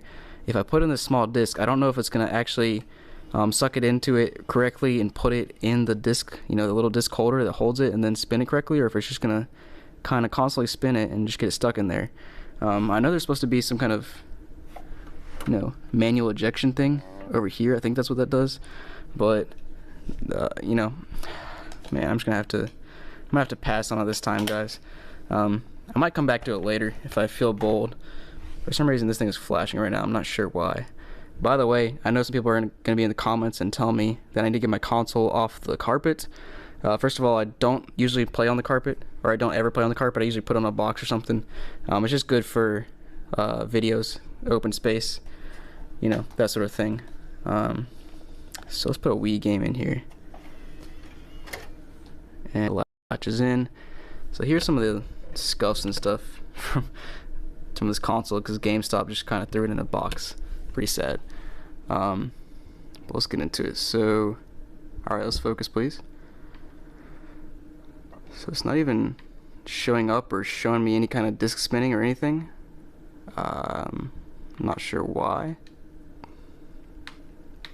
I would have thought it would at least give me a message or something, but oh, for some reason it's down here installing Just Cause 2. That's interesting. Okay, so I guess the Wii game's not gonna work. It just doesn't even want to tell me. Maybe the Xbox One doesn't give notification messages like most other consoles, which is kind of sad. Nintendo Land. So you know on the PS4, when you load games, it'll like put a spinny disc up in the top corner, which is nice because when it's not trying to do anything, you'll know. All right, so see, like the Xbox One, I guess you just don't know if it's trying or not. I mean, you could hear it down here spinning. Well, actually, I don't even hear it spinning, but it's not showing up. So I guess Xbox does not like Nintendo. Wouldn't it be sweet if somebody kind of made like an all-in-one console where you only had one disc drive and just automatically put it into the correct console, and you could play like any game ever? That'd be pretty sweet. So PlayStation games now, bitter rivals, PlayStation or Sony and Microsoft. So we'll see what goes on here. Maybe, oh, okay, there we go. So eject the disc and try again. Make sure you're using Xbox One game, music CD, or a movie on Blu-ray or DVD. Let's try it. It said to try again, so maybe second time's the charm. Take it out, put it back in. By the way, Crash Bash, I always say it's a pretty sick game. I actually played it like a few weeks ago on my PS1 because it's a fun game. Alright, so it says the same thing again. So let's get this out of here. But yeah, Crash Bash is really fun, like party type of game. If you can get people to play these really old games with terrible graphics, it's fun to get into because it's just got these little crazy fun little mini games, and I just call them classics because I played them a lot when I was younger. So PS2 game. PS2 is classic console. This is what I grew up on. Alright, so it says the same thing. Eject the disc, try again. I mean, it wants me to try again, so I mean, I guess I'll try again. If you want me to keep trying again, I'll try. Maybe second time's a charm. Or not. Let's get some help. Maybe it can help me up. Xbox Assist. So while it's loading that, I'm just going to go ahead and take the disc out, because I feel like Xbox Assist is not going to be much use.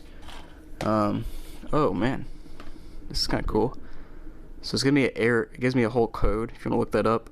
Occasionally discs don't play right when you insert them. If this happens, check the disc and reload it. Xbox One's designed for all that stuff right there. Well, that's interesting. It's like they knew I was going to try this. Alright, so Call of Duty Ghosts.